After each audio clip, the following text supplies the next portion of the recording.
ప్రశ్నోపనిషత్తు ఆరవ ప్రశ్న మొదటి భాగము షోడశకల పురుషుడు అనే దాని గురించి విచారం జరుగుతోంది.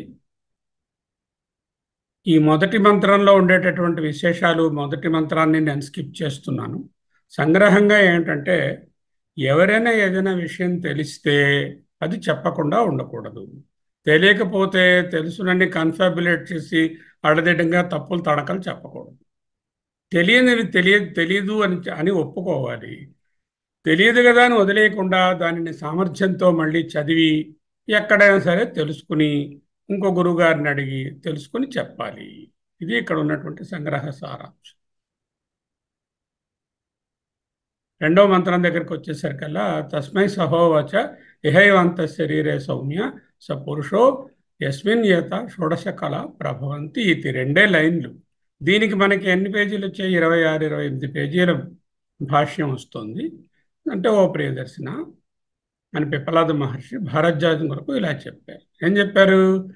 ఏ పురుషుని నుంచి అయితే 16 కళలు పుడుతున్నాయో, అంటే ఏ పరబ్రహ్మము నుంచి ఈ సృష్టి ఉత్పత్తి అవుతున్నదో ఆ పురుషుని నీవు ఇక్కడే ఈ శరీరంలో అనుభవంలోకి తెచ్చుకోవచ్చు. అటువంటి పురుషుడు ఎవడు, ఎలా ఉంటాడు, లక్షణాలు ఏమిటి, దాన్ని తెలుసుకునే విధానం ఏమిటి అనేది విశ్లేషణ జరుగుతోంది. అంతఃశరీరే అన్నారు. ఈ అంతఃశరీరే అంటే ఇదిగో హృదయాకాశ మధ్యే అంటూ రాశారు. దీనినే హృదయ విద్య లేక దహర విద్య అంటారు. భగవత్పాదులు నా దేశాంతరే విజ్ఞేయ, ఎక్కడో ఫార్ ఆఫ్ ప్లేసెస్కి వెళ్ళక్కర్లేదయ్యా, ఇక్కడే నీ హృదయంలోనే ఈ పరమ పురుషుని తెలుసుకునే అవకాశం ఉన్నది అంటూ చెప్తున్నారు. ఈ మాట చాలా ముఖ్యం. ఇహయేవ అంతఃశరీరే, ఇహ ఇక్కడ, ఇహయేవ ఇక్కడే, శరీరే అంతః హృదయ పుండరీకాకాశ మధ్యే అన్నారు భగవత్పాదులు. హృదయం అనే ఒక పుండరీకం అనే ఒక మెటఫరు, ఆ పుండరీకంలో ఉన్న ఆకాశం ఇంకొక మెటఫరు, అదే చిజ్ఞానంతలక ఆకాశము, హృదయాకాశము. ఆ హృదయాకాశం మధ్యంలో దొరుకుతుంది. ఆకాశంగా పురుషుని ఎందుకు చెప్తారు?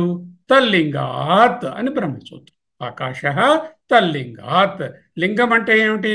సంకేతము, పాయింటర్. దేనికి పాయింటరు? తత్, ఆ పరబ్రహ్మానికి ఆకాశము పాయింటరు. ఆ పాయింటర్ని పట్టుకుని ఆకాశంలాగా చెప్తారు అంటూ చెప్పారు. ఓకే, చెప్పబోయే 16 అంగములు కలిగినటువంటి పురుషుడు ఆయన ఎటువంటి వాడు? నిష్కళుడు, పురుష నిష్కళ, షోడశాభికళ, ఉపాధిభూతాభి సకల ఇవ. అంటే ఉపాధులతో ఉన్నాడా, సకల ఉపాధులతో సృష్టిగా ఉన్నాడా ఆ పరబ్రహ్మము అన్నట్లుగా, కళలు లేనటువంటి పురుషుడు 16 కళలు లేక అంతకన్నా ఎక్కువ కళలతో ఉన్నాడా అన్నట్టుగా కనిపిస్తాడు. ఈవా అనే మాట చాలా ఇంపార్టెంట్. సకల ఇవ లక్ష్యతే అంటే ఒకే పరమ పురుషుడు, నిష్కళుడు, ఏకమేవ అద్వయం బ్రహ్మ, సకలముగా అన్నట్లు సకల ఇవ లక్ష్యతే అవిద్య. ఎందువల్ల? ఈ అధ్యారోపము వలన, ఈ మాయ వలన, ఈ అవిద్య వలన ఉన్నది ఒకే పురుషుడైనా ఎన్నో వీటిగా దర్శిస్తాడు. ఫర్ ఎగ్జాంపుల్, ఒక సూర్యబింబం ప్రకాశిస్తోంది, కిందన 100 కడవలు పెట్టాం, 100 నీళ్లు పోసాం, 100 సూర్యులా అన్నట్టు కనిపిస్తుంది. కానీ నిజానికి ఉన్నది ఒక్కడే సూర్యుడు. అదే విధముగా ఇది తదుపాధి కళాధ్యారోప అపనయన విజయ సహ పురుష కేవల. There is no other way of knowing the పరమ పురుష అదర్ దాన్ అధ్యారోప అండ్ అపవాద. అంటే ఈ 16 కళలు సృష్టి అనేటటువంటి అధ్యారోపము చేసి, ఇది నిత్యత్వము, దీనికి పారమార్థిక నిత్యత్వము, సత్యత్వము లేదని నిరూపించి, ఈ 16 కళలు ఓన్లీ సూర్యబింబం ఏ విధముగా 100 కడవలలో ప్రకాశించిందో అన్నట్టుగా ఇక్కడ కూడా ఈ 16 కళల పురుషుడు ప్రకాశిస్తున్నాడు అనే విషయాన్ని మనం తెలుసుకునేటట్టుగా అదర్శయితవ్య, చూడవలసి ఉన్నది, నేర్చుకొనవలసి ఉన్నది, అనుభవములోనికి తెచ్చుకొనవలసి ఉన్నది. సహ పురుష కేవల దర్శయితవ్య, ఆ పురుషుడు కేవలుడు ఒక్కడే ఏకం దర్శయితవ్య కళలనే అధ్యారోపాన్ని అపనయనం చేయగా కేవల పురుషుడు మనకు అనుభవంలోకి వస్తాడు. ఈ కళలలో మన శరీరం కూడా ఒకటే. ఎన్నో కళలు ఉన్నాయి, ఎన్నో జీవులు. మన దేహేంద్రియాలు కూడా ఒక కళ, ఒక చాలా బ్రాంచ్ అయి చివరికి వచ్చినటువంటి ఒక ప్రాణి, ఆ ప్రాణి యొక్క దేహం. అంటే ఈ కళలన్నింటినీ అధ్యారోపణ చేస్తే కళలకి ఆధారభూతమైనటువంటి నిష్కళుడైనటువంటి పరమ పురుషుని తెలుసుకోవచ్చు. అయితే ఈ కళలు ఏమిటండి? కళలంటే ప్రకటితమవుతున్నాయి. కళానాం తత్ప్రభావత్వం ఉచ్యతే. అంటే పుడుతున్నాయని చెప్పకూడదు. అంటే అక్కడ ఉన్నవే ప్రకటితం అవుతున్నాయి, ప్రకటితం అవడం లేదు. అవుతూ ఉంటే వ్యక్తము, అవకపోతే అవ్యక్తము. శేఖాచంద్ర దర్శన న్యాయం అంటే ఏమిటి? ఈ కళలను చూపించి ఈ కళల తాలూకా మూల పురుషుడు, మూలతత్వము పరబ్రహ్మము అని శేఖాచంద్ర దర్శన న్యాయంతో చెప్తూ ఉంటారు. అయితే ప్రతిమా స్థూల బుద్ధినాం అన్నారు. మనకేదైనా స్థూలంగా చూపిస్తే తప్ప మనం నమ్మం. అందుకని దానికి ఓ ప్రతిభ, ఓ ప్రతీక, ఓ కళ, ఓ రూపము, ఓ జగత్తు ఇవన్నీ కల్పించి మనకి బోధిస్తున్నారు. ఒక ఆయన దగ్గరికి వెళ్ళాను. అంటే మీ ఇంట్లో ఏదైనా బంగారం ఉంటే చూపించండి అన్నాను. బంగారం ఉంటే చూపించండి అంటే ఆయన ఏం చేశాడు? అక్కడ నెక్లెస్ తీసుకొచ్చి చూపించి, అదేంటంటే నేను బంగారం అడిగితే మీరు నగ తీసుకొచ్చారండి. ఇంకోటి ఏదో బిస్కెట్ తీసుకో, అది ఒక షేపే కదా, బంగారం చూపి. మరి బంగారాన్ని ఎలా చూపిస్తాం?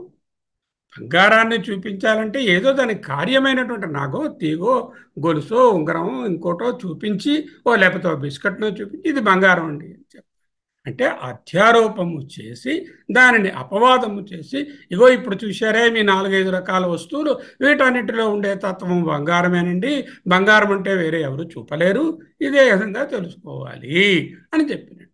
హీ ఎలననగా అద్వయే రెండు కాని అత్యంత నిర్విశేషే ఏ విశేషాలు లేనటువంటి శుద్ధతత్వే ఆ పరమశుద్ధమైన విశుద్ధమైన నిరంజనమైన నిష్కలమైన నిర్మలినమైనటువంటి తత్వాన్ని తెలుసుకోవడానికి ఏ భాష ఉపయోగపడదు. అంచేత అధ్యారోపవాదాభ్యాం నిష్ప్రపంచం ప్రపంచతే. అధ్యారోపము చేసి అది అధ్యారోపమురా భ్రాంతిరా అని చెప్పి అసలు విషయాన్ని తెలియచెప్పడం వలననే నిష్ప్రపంచం ప్రపంచతే. ఇదో ప్రపంచతే అంటే తెలియవస్తుంది. ఏం తెలియవస్తుంది? ఏదైతే వ్యక్తము కాదో ఆ అవ్యక్తాన్ని తెలుసుకో. ఆరోప్యంతే అవిద్యా విషయా, అవిద్య చేత ఆరోపము వలన ఇవి కలుగుతున్నాయి. కళానాం ప్రభావత్ స్థితి లయం అప్యయ. అప్యయం అంటే లయము. ప్రభవ స్థితి అప్యయా. కళలయందు పుట్టడము, ఉండడము, లీనమవడము అనేటటువంటి ఆరోపించబడుతున్నాయి. నిజానికి ఈ జగత్తు పుట్టనూ లేదు, ఈ జగత్తు ఉండనూ లేదు, ఆ జగత్తు లీనము అవటం లేదు. మరి నాకు అలా కనిపిస్తోందండి. కనిపిస్తోంది ఎందుకు? ఈ మాయ అనే కవర్లో ఉన్నావు కాబట్టి ఆ ఆచ్ఛాదన వలన అలా అనిపిస్తోంది అంటూ చెప్తున్నారు. ఎక్కడ ఈ కళలని అధ్యారోపణ చేస్తున్నారు? ప్రాణాదీనాం అధ్యారోపం చేశారు. ప్రాణాదులు అంటే 16 చెప్పారు కదా. ఈ 16 కళలయందు పురుషుని అధ్యారోపణ చేశారు. అత్యంత నిర్విశేషే అద్వయే శుద్ధతత్వే అశక్య నశక్య అధ్యారోపం అంతరేణ ప్రతిపాద్య ప్రతిపాదనాది వ్యవహార కర్తుం ఇది. ప్రతిపాద్యము ప్రతిపాదించబడిన వస్తువు, ప్రతిపాదనము దేని యందు ప్రతిపాదించబడినదో అది, ఆ వ్యవహారము అధ్యారోపం కర్తుం అంతరేణ ఇంతకంటే వేరే విధంగా నశక్యతే. పరబ్రహ్మాన్ని పోల్చుకోలేము. కళానాం ప్రభవత్ స్థిత్యప్యయా ఆరోప్యంతే అవిద్య విషయ. ఏం తెలిసిందంటే ఇంతవరకు ఉన్నది ఒకటే పరబ్రహ్మము. నానాత్వంగా ఈ సృష్టి అంతా కనిపిస్తోంది. ఈ కనిపిస్తున్నటువంటి సృష్టి అంతా అధ్యారోపము. ఈ అధ్యారోపమును తెలుసుకునే దీని ద్వారానే ఆ పరమాత్మను పట్టుకోవాలి. ఈ నగను చూసే బంగారం అంటే ఏమిటో తెలుసుకోవాలి. నేను గృహస్థుడిని, నేను యాక్టర్ని, నేను డాక్టర్ని, నేను గృహిణిని, నేను సన్యాసిని అన్నీ కూడా అధ్యారోపములే. దేని మీద? ఆ చైతన్య ఆత్మ మీద అధ్యారోపములు. చైతన్య అవ్యతిరేకేణ ఏవహి కళా. చైతన్యము కంటే వేరు కానటువంటి పురుషుడి నుంచే కళాహ జాయమానాహ పుడుతున్నాయి, తిష్ట్యంత్య ఉంటున్నాయి, ప్రళయమానాహ విలీయమవుతున్నాయి, సర్వదా లక్ష్యంతే అవే మనకు తెలుస్తున్నాయి. ఇవన్నీ ఏమిటి? చైతన్యానికి వ్యతిరేకమానం. చైతన్య అవ్యతిరేకేణ ఏవ హి కళా. అత కొంతమంది భ్రాంతితో ఇటువంటి చైతన్యమే లేదు, ఉన్నటువంటి జగత్తే సత్యము, జగత్తే నిత్యము అని కొందరు అంటారు. ఈ జగత్తులో ఉండేటటువంటి వస్తువులు తెలుసుకునే జ్ఞానం వస్తూ ఉంటుంది, పోతూ ఉంటుంది. ఈ విధంగా రకరకములైనటువంటి వాదనలు. ఎవరు? చార్వాకులు, బౌద్ధులు. బౌద్ధులలో 4 రకాల వాళ్ళు: యోగాచార్యులు, మాధ్యమికులు, క్షణిక విజ్ఞానవాదులు, శూన్యవాదులు. ఎవరెవరు? యోగాచార, క్షణిక విజ్ఞాన, మాధ్యమిక, శూన్యవాద అనే బౌద్ధులు. చార్వాకులు వాళ్ళు వేదాన్ని నమ్మరు, అంచేత నాస్తికవాదులు అంటారు. వేద ప్రమాణాన్ని నమ్మిన వాళ్ళను ఆస్తికులని, వేద ప్రమాణాన్ని అంగీకరించని వాళ్ళని నాస్తికులని అంటారని మనము ముందే తెలుసుకున్నాం చాలాసార్లు. అంచేత ఇక్కడ చైతన్యమేవ ప్రతిక్షణం జాయతే నశ్యతే ఇది.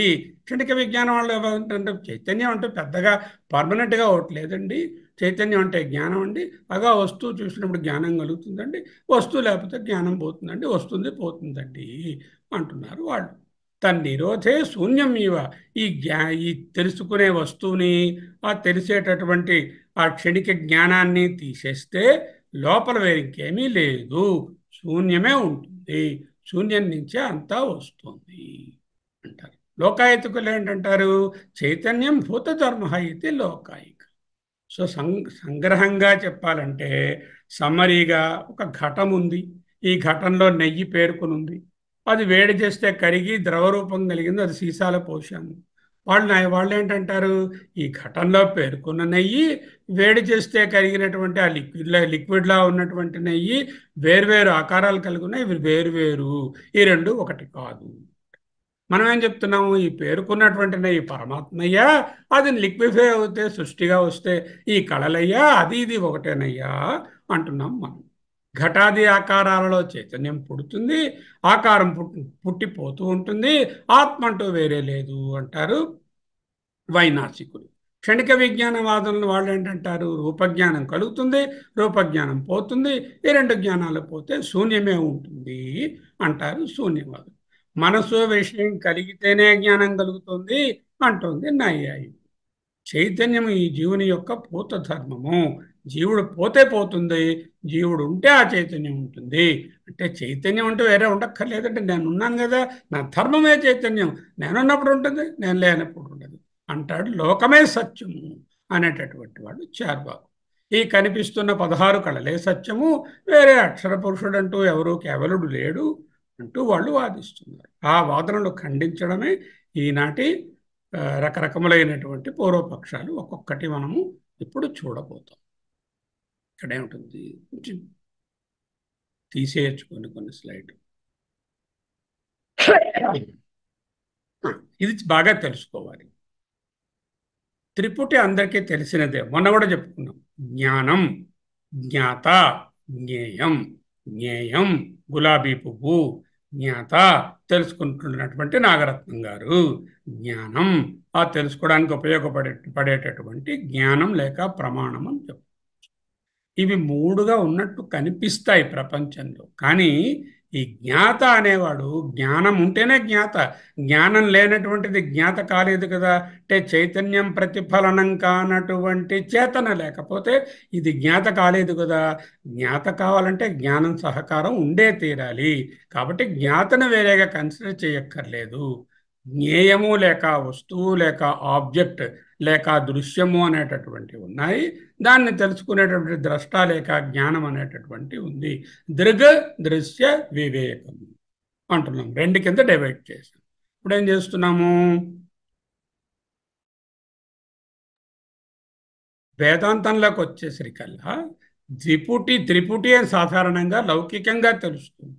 త్రిపుటి అనేది ద్వైతము, అంటే జ్ఞేయమయ్యే వస్తువులు, జ్ఞానం అనేటటువంటి తత్వము రెండు వేరువేరుగా ఉన్నాయి అనేటటువంటి తత్వం. ఇక ఏకమేవ అద్వయం బ్రహ్మ అనే దగ్గరకు వచ్చేసరికల్లా ఈ జ్ఞేయములైనా ఆ జ్ఞాత అయినా ఆ జ్ఞానంలోనే ప్రకాశిస్తున్నాయి. అంటే ఏంటి? ఇగో ఈ ల్యాప్టాప్ ఎదురుగుండా మాట్లాడుతున్నటువంటి మనిషి, ఈ రెండు ఉండడానికి కారణము ఆ సత్యజ్ఞానం అనంతం బ్రహ్మలోనే ఈ రెండు కల్పించబడ్డాయి. కాబట్టి ఉన్నది జ్ఞానమే. జ్ఞేయం అనేది వచ్చిపోతూ ఉంటుంది.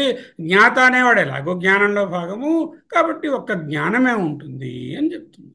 ఇప్పుడు మొదటి పూర్వపక్షం రాబోతుంది. ఆ మొదటి పూర్వపక్షం జయగారు ఓపెన్ చేసి ఆ ప్రశ్నను ఒక గురువు గారిని ఎలా అడుగుతారో అలా అడుగుతారు. అడిగితే ఆ గురువు గారు ఏం చెప్తారో శంకర భగవత్పాదులు అది మనం చూస్తాం. జయమ్మ గారు ఓపెన్ చేయలేకపోతున్నారా? జయమ్మ గారు ఓపెన్ చేయండి, అన్మ్యూట్ చేసి మాట్లాడండి.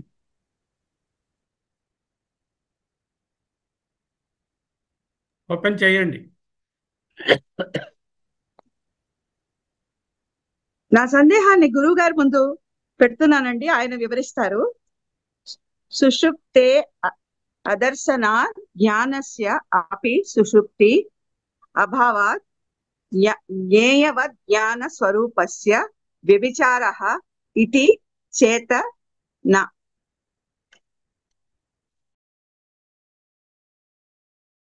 కంటిన్యూ చేయండి, ఇంకేమైనా అందులో ఉంటే బుల్లెట్ పాయింట్స్.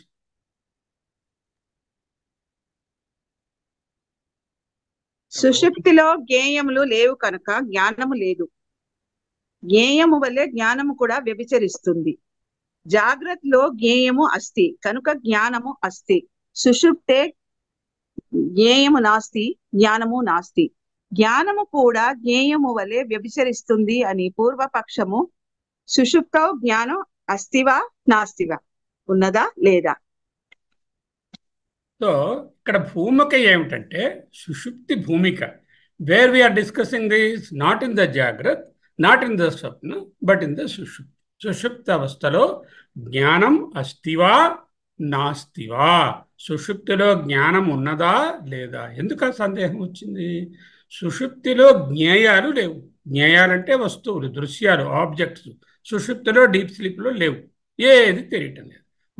వస్తువు తాలూకా ఇది జ్ఞేయాలన్నీ శూన్యం, జీరో అయిపోయి ఏవి లేవు. అలాంటప్పుడు కూడా జ్ఞానం ఉందా లేదా? వీళ్ళేంటంటున్నారు, సుషుప్తిలో ఎప్పుడైతే జ్ఞేయాలు లేవో జ్ఞానం కూడా లేదు. మనం ఏం చెప్తున్నాము? మూలతత్వమైన చైతన్యం వ్యభిచరించదు.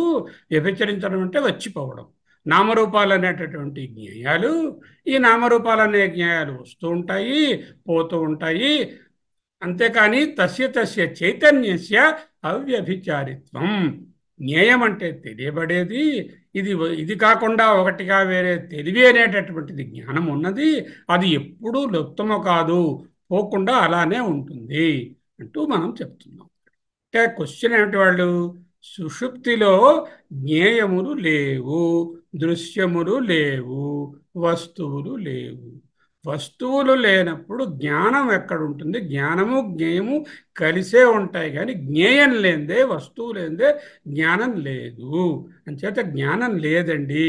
ఈ జ్ఞేయంలాగే అంటే ఈ వస్తువులాగే జ్ఞానం కూడా వస్తూ ఉంటుంది, పోతూ ఉంటుంది, అంటే వ్యభిచరిస్తుంది అంటూ వాళ్ళు వాదిస్తున్నారు. మనం ఏం చెప్పాలి? అసలు వేదాంత స్టాండ్ పాయింట్ ఏమిటి? జ్ఞేయాభావేపి జ్ఞాయాంతరే భావాత్ జ్ఞానస్య. అంటే ఒక జ్ఞేయము పోయినా ఇంకొక జ్ఞేయం ఉంటుంది, కాబట్టి జాగ్రత్తలో జ్ఞానం ఉన్నదని తెలుస్తున్నాము. జాగ్రత్తలో ఏదో చూసాము, ఇది చూసినప్పుడు జ్ఞానం కలిగిందిగో ఈ పలానా మొబైల్ ఫోన్, అది అయిపోయింది, అది పోయింది, ఇదిగో కర్చీఫ్ వచ్చింది, దీన్ని చూసాము, తర్వాత అదే ఏసీ రిమోట్ వచ్చింది. ఏది వస్తే ఆ జ్ఞేయం తరగ జ్ఞానం కలుగుతుంది. అంతేకాని జ్ఞేయం లేకపోతే ఇంకో జ్ఞేయంలో జ్ఞానం ఉందనేది మనకు అనుభవం అవుతుంది. ఎక్కడ? దీంట్లో జాగ్రత్తలో. అయితే సుషుప్తిలోకి పోయేసరికల్లా జ్ఞేయం పోవడం, మరో జ్ఞేయం రావడం లేదుగా, అన్ని జ్ఞేయాలు పోయాయిగా. అన్ని జ్ఞేయాలు పోతే అక్కడ జ్ఞానం అంటూ వేరేనా ఉందా? అది సంశయం పడి. ఈ జ్ఞానే అసతి జ్ఞేయన్నామ నభవతి కస్యచిత్ అన్నారు. జ్ఞానే అసతి, జ్ఞానము లేకుండా జ్ఞానం జ్ఞానం అనేటటువంటిది కస్యచిత్ ఎవ్వనికైనను నభవతి కలుగదు.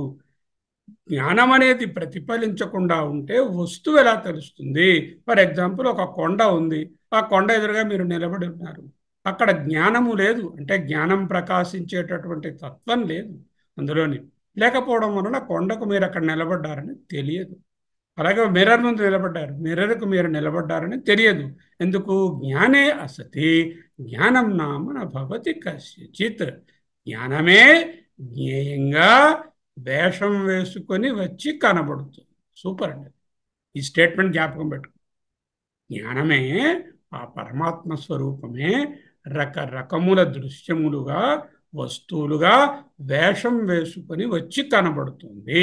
ఈ వేషం లోపల ఉన్న నిజమైనటువంటి తత్వం ఎవరు? పరమాత్మ. అంటే తరంగంగా కనబడేటటువంటిది ఆ సముద్రమే, నురుగుగా కనబడేటటువంటిది ఆ సముద్రమే. తరువాత అంతా నీరే కదా అనే విషయాన్ని చెప్తాం. ఇప్పుడు చూద్దాం. సర్వబుద్ధి ప్రత్యయ సాక్షి అంటాం దీన్ని. అంటే మారే సర్వబుద్ధి ప్రత్యయాలకు, అంటే ఆ ప్రత్యయాలు, బుద్ధి ప్రత్యయాలు ఉన్నప్పుడు లేనప్పుడు కూడా జ్ఞానము సర్వబుద్ధి ప్రత్యయ సాక్షి. జగత్ అనేటటువంటిది జ్ఞేయము, వస్తుస్వరూపము, దృశ్యము, ఆబ్జెక్టు మారుతుంది. జ్ఞానము వ్యభిచరించదు. ఈ విషయం మనకు తెలియదు. మనం వస్తువు ఉంటే కనపడుతుంది, వస్తువు లేకపోతే కనపడటం లేదు. వస్తువు ఉంటే జ్ఞానం వస్తుంది, వస్తువు లేకపోతే జ్ఞానం పోతుంది అని అలా క్షణిక విజ్ఞానవాదుల్లాగే ఉన్నాం తప్ప, వస్తువు ఉన్నా లేకపోయినా జ్ఞానం అన్నది ఒకటి ఉన్నది అని మనము గుర్తించలేము. అందుకే ఈ ప్రశ్న వచ్చింది. సుషుప్తిలో జ్ఞానం లేదంటున్నారు, నిద్రావస్థలో కూడా జ్ఞానం వ్యభిచరించేస్తోంది. జాగ్రత్త అవస్థలో మాకు సందేహం లేదు. నిద్రావస్థలో వస్తువులు లేవండి, జ్ఞేయాలు లేవండి, దృశ్యాలు లేవండి. కాబట్టి దాని వెనకాల ఉండే జ్ఞానం కూడా లేదు. ఎక్కడైనా ఉపపత్తి అంటే యుక్తియుక్తము, అనుపపత్తి అంటే యుక్తియుక్తము కాదు. జ్ఞేయాభావకస్య జ్ఞానస్య జ్ఞేయాభివ్యంజకత్వాత్ స్వవ్యంగ్యాభావే ఆలోక అభావ అనుపత్తివత్. దీన్ని మీకు చెప్పేస్తాను ఈజీగా. వస్తువులు ఉన్నాయి, ఈ వస్తువులన్నీ తెలుస్తున్నాయి. సూర్యుని యొక్క ప్రకాశములో వస్తువులు తెలుస్తున్నాయి. ఈ వస్తువులు ఏది లేనప్పుడు సూర్యప్రకాశము లేక ఆలోకము లేక వెలుగు, ఆలోకం అంటే వెలుగు, వెలుగు ఉందా లేదా? వస్తువులు ఉన్నా లేకపోయినా వెలుగు ఉన్నది. ఆ వస్తువు అక్కడ తీసుకొస్తే తెలుస్తుంది, వస్తువు లేకపోతే వెలుగల. సింపుల్ ఎగ్జాంపుల్, ఒక టార్చ్ లైట్ తీసుకుంది. ఆ టార్చ్ లైట్ని ఇలా ఫోకస్ చేశారు రాత్రిపూట. అలా దాని భీము కొంత దూరం పెడుతుంది, ఏమీ కనపడలే. ఆ భీములో ఒట్టి భీమ్ మట్టుకే ఉంది. మధ్యలో వేలు పట్టుకొస్తే వేలు కనిపిస్తుంది, పెన్ పట్టుకొస్తే పెన్ కనిపిస్తుంది. వస్తువు వస్తే వస్తువు కనిపిస్తోంది. ఆ జ్ఞానం తాలూకా పరిధిలోకి, అంటే ఆ ఫోకస్లోకి కానీ వస్తువు తెస్తే వస్తువు తెలుస్తుంది. వస్తువు తేకపోతే ఆ తాలూకా ఆ ప్రకాశం అలాగనే ఉన్నది కదా. అంచేత నిద్రలో వస్తువులు ఉన్నా లేకపోయినా, వెలుగు ఏ విధంగా అదైతే వస్తువు ఉన్నా లేకపోయినా పర్మనెంట్గా ఉంది, ఈ ఆత్మ వెలుగు లేక చైతన్యం అనేటటువంటిది సుషుప్తి అవస్థలో ఏ వస్తువులు ఉన్నా లేకపోయినా జ్ఞానం అనేది ఉండనే ఉంటుంది అంటూ ఆయన ఆలోచన. జ్ఞానం అస్తివా నాస్తివా సుషుప్తౌ, సుషుప్తౌ సుషుప్తి యందు జ్ఞానం ఉన్నదా లేదా, అది కదా డిబేటు. జ్ఞానం లేకపోవడం అంటూ ఉండదు, జ్ఞానం ఉన్నది అంటే చెప్తారు. పోయి సుషుప్తిలో జ్ఞానము ఉండదు, వ్యభిచరిస్తుంది అని చెప్పడం శుద్ధ అవివేకము. ప్రకాశింపచేయబడే మనస్సు పనిచేస్తున్నప్పుడు, మనస్సు పని చేయనప్పుడు, పని చేస్తున్నప్పుడు అంటే జాగ్రత్త స్వప్నాలలోనూ, పని చేయనప్పుడు అంటే అదిగో ఆ సుషుప్తిలోనూ వెలుగు లేక జ్ఞానం అన్నది అలాగనే ఉందయ్యా.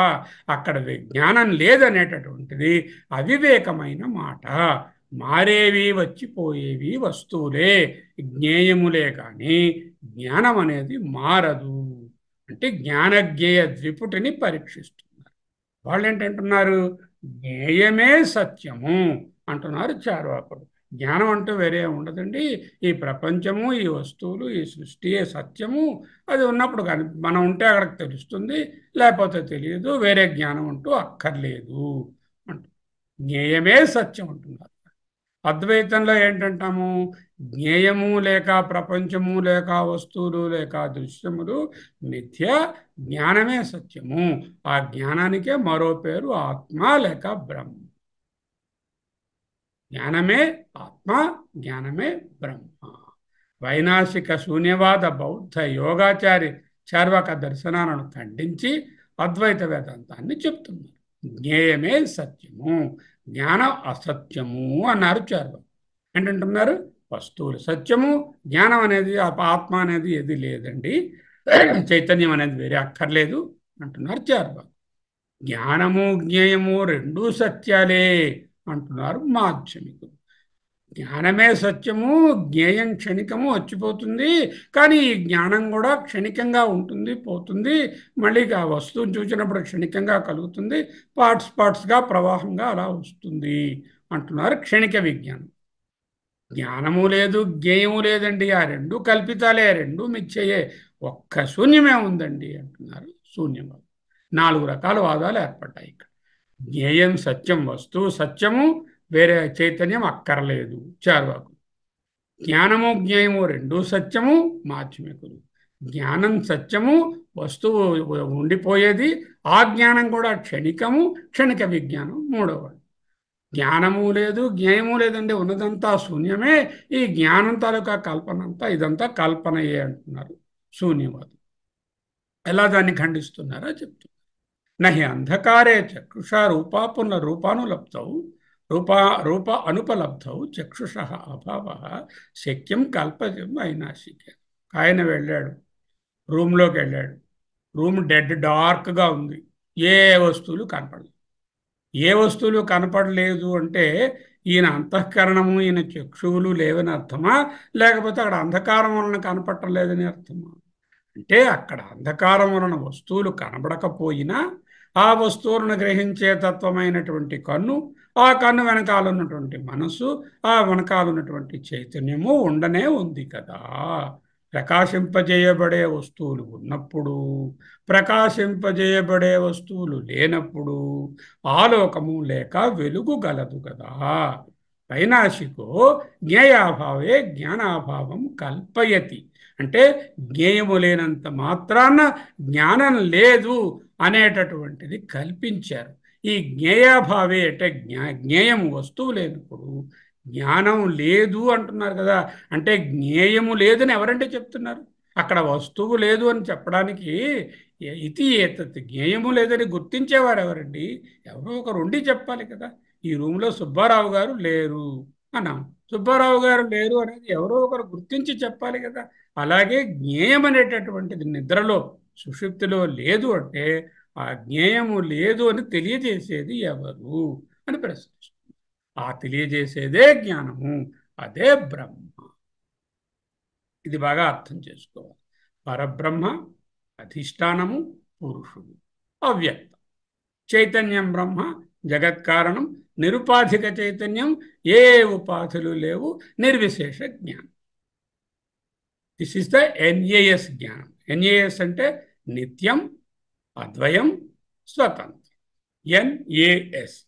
NAS is simple form for నిత్యం, అద్వయం అండ్ దెన్ స్వతంత్రం, ఇండిపెండెంట్. ఈ ఎన్ఏఎస్ జ్ఞానాన్ని ఏమేం పేరుతో చెప్తాము? పరబ్రహ్మ, అధిష్టానము, అక్షర పురుషుడు, చైతన్యము, బ్రహ్మ, జగత్కారణం బ్రహ్మ, నిరుపాధిక చైతన్యం, స్వరూప జ్ఞానం లేక నిర్విశేష జ్ఞానం. నిర్విశేష జ్ఞానం అంటే ఏ విశేషాలు లేని ప్యూర్ జ్ఞానస్వరూపం. సరే, దాని నుంచి ఏమిటి వచ్చింది? సృష్టి వచ్చింది. సృష్టి అంటే జగత్. జ అంటే పుట్టేది, గా అంటే నడిచేది, కదిలేది, జగత్ ఏర్పడి. ఈ జగత్ అనేది అధ్యాస, 16 కళలు, చేతన. ఇందాకదేమిటి? చైతన్యము. ఇది చేతన, ఇది ప్రతిబింబ విజ్ఞానము, వృత్తి ప్రతిబింబిత విజ్ఞానము, సవిశేష జ్ఞానం. ఇది క్లియర్గా తెలుసుకోవాలి. అంటే ఏమిటి? స్వరూప జ్ఞానము లేక నిర్విశేష జ్ఞానము లేక బ్రహ్మము, సవిశేష జ్ఞానము లేక వస్తు ప్రతిబింబిత వృత్తి జ్ఞానము ఒక్కొక్క వస్తువుకి సంబంధించి. నేను జాగ్రత్తలో ఫలానా వారిని రమణమూర్తి గారిని చూశాను. రమణమూర్తి గారు నేను చూసినప్పుడు ఆయన నాకు వస్తువు, ఆబ్జెక్టు, జ్ఞేయము, దృశ్యము. నేను ద్రష్ట, చూశాను. అది విశేషముతో కూడినటువంటి జ్ఞానం. ఈ విశేష జ్ఞానములు నాలో కలగడానికి, అక్కడ ఆయనను ఒక మనిషిగా అక్కడ ప్రకాశింప చేయడానికి రెండిటికీ కారణమైన నిర్విశేష జ్ఞానము ఎన్ఏఎస్ చైతన్యం అన్నది ఇద్దరిలోనూ ఒక్కటే అంటూ చెప్తుంది. పురుషుడు, ఈ పురుషుని నుంచి జ్ఞానము, పురుషుడే జ్ఞానము, ఈ జ్ఞానముకే అస్థి. జ్ఞానము అంటే చిత్, ఉనికి అస్థి అంటే సత్. ఈ సచ్చితే మన తాలూకా అసలు రూపము. ఈ సచ్చిత్ నుంచి ఏమిటి ఏర్పడుతున్నాయి? ముందు అది నిర్విశేష జ్ఞానంగా ఉంది. దాన్నే స్వరూప జ్ఞానము, పరబ్రహ్మము లేకపోతే చైతన్యము అంటున్నాం. సవిశేష జ్ఞానము లేక వృత్తి జ్ఞానము లేక రూపజ్ఞానము, వృత్తి జ్ఞానము, వచ్చిపోయే జ్ఞానము అంటున్నాం. జ్ఞేయము అంటే ఆబ్జెక్ట్. ఇందులో ఇక చైతన్యము మేనిఫెస్ట్ అవల, అంటే ఈ పెన్ను ఇలాంటి వాటిలో ఉండేటటువంటి వస్తువులలో ఉండేది అదేమో జ్ఞేయము అంటుంది. అంటే ఈ జ్ఞేయాన్ని తెలుసుకునేవాడు ఈ సవిశేష వృత్తి జ్ఞానము కలిగినటువంటి చేతన, అంటే రిఫ్లెక్టెడ్ కాన్షియస్నెస్, ప్రతిబింబిత చైతన్యము తెలుసుకుంటుంది. ఈ ప్రతిబింబిత చైతన్యము, ఈ జ్ఞానము రెండు కూడా ఈ నిరుపాధికమైనటువంటి స్వరూప నిర్విశేష జ్ఞానంలోనే ప్రకాశిస్తాయి అనే విషయాన్ని తెలుసుకో. అంటే మనకేమిటొచ్చింది ఇప్పుడు? పరమ పురుషుడు, నిర్విశేష జ్ఞానము, పరమపురుషుడు. ఆ పరమపురుషుడైనటువంటి నిర్విశేష జ్ఞానంలోంచి సవిశేష జ్ఞానము లేక వృత్తి జ్ఞానం ఏర్పడుతుంది. ఆ వృత్తి జ్ఞానం ద్వారా వృత్తులు లేక జ్ఞేయాలు లేక వస్తువులు తెలియవస్తున్నాయి. వాళ్ళు ఏమనుకుంటున్నారంటే, మీరు అడిగిన ప్రశ్నలో జయమ్మ గారు, నిద్రలో ఉన్నప్పుడు ఈ జ్ఞేయము అనే వస్తువు లేదు కాబట్టి సవిశేష జ్ఞానము లేక వృత్తి జ్ఞానం లేదు. అంచేత జ్ఞేయం లేకపోతే జ్ఞానం లేదు అనడంలో వాళ్ళు సవిశేష జ్ఞానాన్ని నిర్విశేష జ్ఞానంతో కన్ఫ్యూజ్ అయిపోతున్నారు. వాళ్ళకు నిర్విశేష జ్ఞానం అంటూ వేరే అక్కర్లేదు. ఉన్నది సవిశేష జ్ఞానమే. వస్తువు ఉంటే జ్ఞానం ఉంటుంది, వస్తువు లేకపోతే జ్ఞానం ఉండదు. కాబట్టి సుషుప్తిలో జ్ఞేయము లేక వస్తువు లేదు, వస్తువు లేదు కాబట్టి దానికి సంబంధించిన సవిశేష వృత్తి జ్ఞానము లేదు. ఇదే జ్ఞానం లేదు అంటున్నారు. ఈ రెండిటికీ కారణభూతమైన, ఆధారమైన, జగత్ కారణమైనటువంటి నిర్విశేష స్వరూప జ్ఞానాన్ని వాళ్ళు గుర్తించటము లేదు. అందువలన ఆ ప్రాబ్లం వాళ్ళకు వచ్చింది. సో ఇది సమరీ టేబుల్. ఇది కానీ మీరు చూసినట్లయితే ఇప్పుడు మనం మాట్లాడింది తెలిసిపోతుంది. ఏమిటి? ప్రపంచము లేక సృష్టి లేక 16 కళలు లేక వస్తువులు లేక జ్ఞేయము లేక ఆబ్జెక్ట్స్ అనేటటువంటివి వచ్చిపోతూ ఉంటాయి. వాటికి సంబంధించిన వృత్తి జ్ఞానము అంటే సవిశేష జ్ఞానము మారుతూ ఉంటుంది. జ్ఞేయము అనగానే దానిని తెలుసుకునే జ్ఞానము ఉండి తీరాలి. జ్ఞానం లేని జ్ఞేయం ఉండదు. జ్ఞానం లేకుండా జ్ఞేయము సాధ్యపడదు. కానీ ఏ జ్ఞేయములో వస్తువులు లేకపోయినా సవిశేష జ్ఞానము లేక వృత్తి జ్ఞానము కూడా పోయినా కూడా నిర్విశేష నిరుపాధిక చైతన్య జ్ఞానం ఆర్ ఎన్ఏఎస్ జ్ఞానం నిత్యం, అద్వయం అండ్ దెన్ స్వతంత్రం అనే జ్ఞానం ఎప్పుడూ ఉంటుంది. వస్తువులు మారుతాయి, జ్ఞేయాలు వ్యభిచరిస్తాయి, రూపాలు మారుతాయి. వాటన్నిటినీ ప్రకాశింపచేసే నిర్విశేష పరబ్రహ్మ చైతన్య రూపమైన నిత్య అద్వయ స్వతంత్ర జ్ఞానం మారదు, మారదు, మారదు. జ్ఞేయాలు పుట్టిగిట్టేవి. ఎన్ఏఎస్ జ్ఞానం స్వరూపము, మారదు, ఆద్యంతాలు లేనిది. జ్ఞేయం మారినప్పుడల్లా దానికి సంబంధించిన వస్తు జ్ఞానం మారిపోతూ ఉంటుంది. అంటే సవిశేష జ్ఞానం మారిపోతుంది. జ్ఞేయం లేకపోతే సవిశేష జ్ఞానం లేదు. కానీ నిర్విశేష జ్ఞానము లేక ఎన్ఏఎస్ జ్ఞానానికి లుప్తము లేదు, లేకపోవడం అంటూ ఉండదు, అది మారదు. ఈ ఎన్ఏఎస్ జ్ఞానము వస్తువుల మీద ఆధారపడి ఉండదు, అది స్వతంత్రము, స్వయం ప్రకాశము. కానీ ఈ వస్తువులు, ఈ జ్ఞేయాలు, ఈ సవిశేష జ్ఞానాలు, ఈ వృత్తి జ్ఞానాలు ఇవన్నీ కూడా ఆ ఎన్ఏఎస్ జ్ఞానంలోనే ఉన్నాయి. ఇది మీరు అడిగినటువంటి ప్రశ్నకు సమాధానం. ఇప్పుడు నెక్స్ట్ క్వశ్చన్ మీరు అడగండి. చక్కగా గురువు గారు మాకు అర్థమయ్యేటట్టు చెప్పారు. ధన్యవాదాలు. కానీ రెండో పూర్వపక్షం వాళ్ళకి ఉన్న సందేహం కూడా మీరు తీర్చాలి మా అందరి కోసమని. జ్ఞానస్య జ్ఞేయాత్ జ్ఞానస్య జ్ఞేయాత్ వ్యతిరిక్తత్వాద జ్ఞాయ భావే జ్ఞాన భావ. అయిందా మీ ప్రశ్నించడం? ఇంకా ఉందా? మీరు మాట్లాడుతున్నారా? క్వశ్చన్ జాగ్రత్తగా పరిశీలిద్దాం. జ్ఞానస్య అంటే జ్ఞానమునకు జ్ఞేయ వ్యతిరిక్తత్వాత్ జ్ఞేయము కంటే వేరుగా జ్ఞేయాభావే జ్ఞేయ అభావే జ్ఞేయాభావే జ్ఞేయము లేని స్థితిలో జ్ఞానాభావ జ్ఞానము కూడా ఉండదు. ఏమిటి వాడు క్వశ్చను? జ్ఞానము జ్ఞేయము రెండు లేవు బ్రదర్.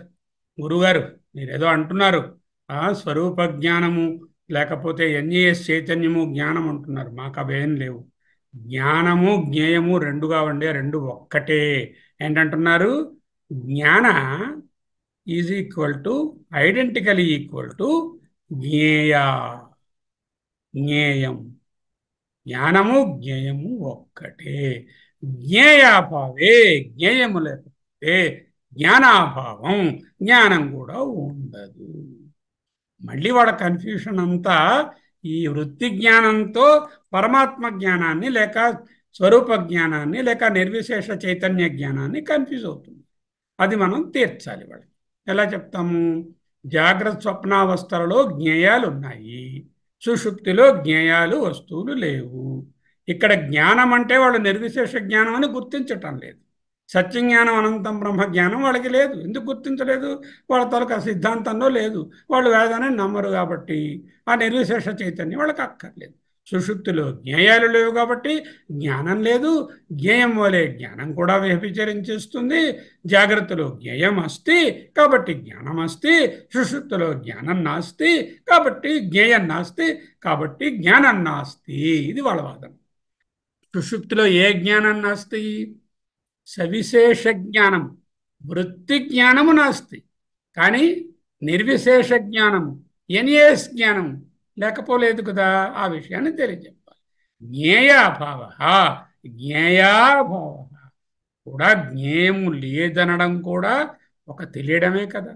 సుబ్బారావు గారు ఉన్నారు అనడం ఏ విధంగా జ్ఞానము, అక్కడ సుబ్బారావు గారు లేరు అని తెలియడం కూడా ఒక జ్ఞేయమే కదా, తెలుస్తోంది కదా.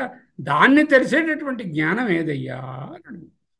సుబ్బారావు గారు ఉన్నారు అన్నా సుబ్బారావు గారు లేరు అన్నా కూడా రెండింటినీ తెలిసేటటువంటి వృత్తి జ్ఞానం ఒకటి ఉంది కదా. ఆ వృత్తి జ్ఞానం ఏమిటి? సుబ్బారావు గారు ఉన్నారని ఒకసారి చెప్పింది, ఆయన రూమ్లో వెళ్ళి చూసి లేరని చెప్పింది. నరసింహమూర్తి గారు ఎవరన్నా పంపిస్తే సుబ్బారావు గారు ఉన్నారండి, లేరండి అని. సుబ్బారావు గారు ఇంకో చోట అక్కడ ఉన్నారండి అని. అంటే వృత్తి జ్ఞానం కలిగింది అక్కడ.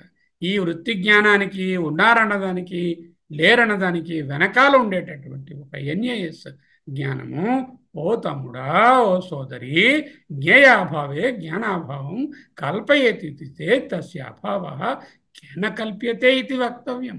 జ్ఞేయము లేదని చెప్పినప్పుడు జ్ఞానం లేదు అంటున్నావు.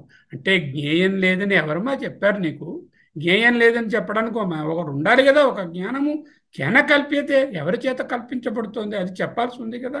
జ్ఞానస్య జ్ఞేయ వ్యతిరిక్తత్వాత్. వాళ్ళ తాలూకా ఆర్గ్యుమెంట్ ఏమిటి? జ్ఞేయము వేరు జ్ఞానం వేరు కాదండి, ఈ రెండు ఒకటేనండి. ఎందుకు అలా అనగలుగుతున్నారు వాళ్ళు? స్వప్నాన్ని చూడండి. స్వప్నంలో వస్తువు అంటూ ఉందా? లేదు. వస్తు జ్ఞానం ఉందా? ఉంది. వస్తువు ఎలా ఏర్పడింది? ఆ మనసు అనే జ్ఞానం ద్వారానే కల్పించబడింది. అక్కడ వస్తువు మనస్సే, తెలుసుకుంటున్నటువంటి జ్ఞానము అది కూడా మనస్సే. అంటే జ్ఞానము జ్ఞేయము రెండు ఒకటిగానే తెలుస్తున్నది స్వప్నావస్థ. ఆ అవస్థలాగే సుషుప్తిలో కూడా అలాగే ఉంటుంది. సుషుప్తిలో ఏ వస్తువు లేదు కాబట్టి జ్ఞానం కూడా లేదు.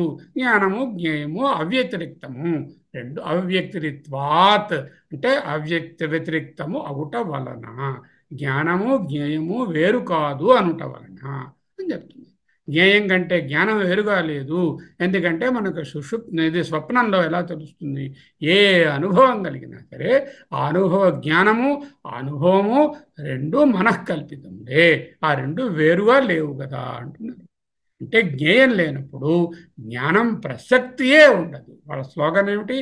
జ్ఞేయ అభావే జ్ఞాన అభావ, జ్ఞేయాభావే జ్ఞాన అభావ. మరియు జ్ఞేయ ఈజ్ ఈక్వల్ టు జ్ఞాన, అదే కదా మీరు అంటున్నారు. Okay, are you sure? Are you sure Jaya garu? జ్ఞానము జ్ఞేయము ఒకటని కదా పూర్వపక్షం వాదిస్తున్నారు, రెండు లేవు. అవునండి. అవును సార్, అవునండి. అవును సార్. జ్ఞేయము జ్ఞానము. జ్ఞేయ అభావము అంటే మీకు అభావము లేక శూన్యము ఏది లేకపోవడం నిత్యమా కాదా? నిత్యము. అంటే జ్ఞేయాభావం నిత్యం అంటున్నారు. అంటే జ్ఞేయం తాలూకా అభావము, అంటే జ్ఞేయం ఏది లేదని చెప్పే సుషుప్తి స్థితి, ఆ అభావ స్థితి నిత్యం అంటున్నారు మీరు. ఎందుకంటే మీకు అభావం నిత్యం మీ దీంట్లో.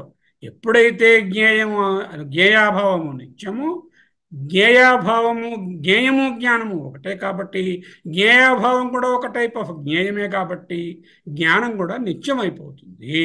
మీరు జ్ఞేయ ఈజ్ ఈక్వల్ టు జ్ఞాన అంటే జ్ఞాన నిత్యత్వం సిద్ధిస్తుంది. మీకు వచ్చిపోయే జ్ఞానం వాళ్ళు మీరు అది మీ మీ సిద్ధాంతాన్ని మీరే ఖండించుకుంటున్నారు. మీకు అభావం అనేది నిత్యము, అది అభావము లేక శూన్యం అనేది మీకు అబ్సల్యూట్ రియాలిటీ. కాబట్టి ఎప్పుడైతే జ్ఞేయము యొక్క అభావము, ఏ జ్ఞేయములు లేవని అంటున్నారో సుషుప్తిలో, అది నిత్యత్వము. రెండోది ఏం చెప్తున్నారు? జ్ఞానము జ్ఞేయము ఒకటే అంటున్నారు. జ్ఞేయ అభావము కూడా ఒక రకమైన జ్ఞేయమే కాబట్టి ఇప్పుడు జ్ఞానము జ్ఞేయము ఒకటవుతే జ్ఞాన నిత్యత్వం సిద్ధిస్తుంది అంటూ ఈయన వాదించారు. అభావము జ్ఞేయము నిత్యము అయినప్పుడు, జ్ఞేయము జ్ఞానము ఒకటే అంటున్నప్పుడు జ్ఞాన నిత్యత్వం ఏర్పడుతుంది. అట్టి జ్ఞేయాభిన్నమైన జ్ఞానము నిత్యమని సిద్ధించగా జ్ఞానాత్మకత్వాత్ అభావం వాంగ్మాత్రమేవ. అంటే జ్ఞానం లేనప్పుడు, జ్ఞేయం లేనప్పుడు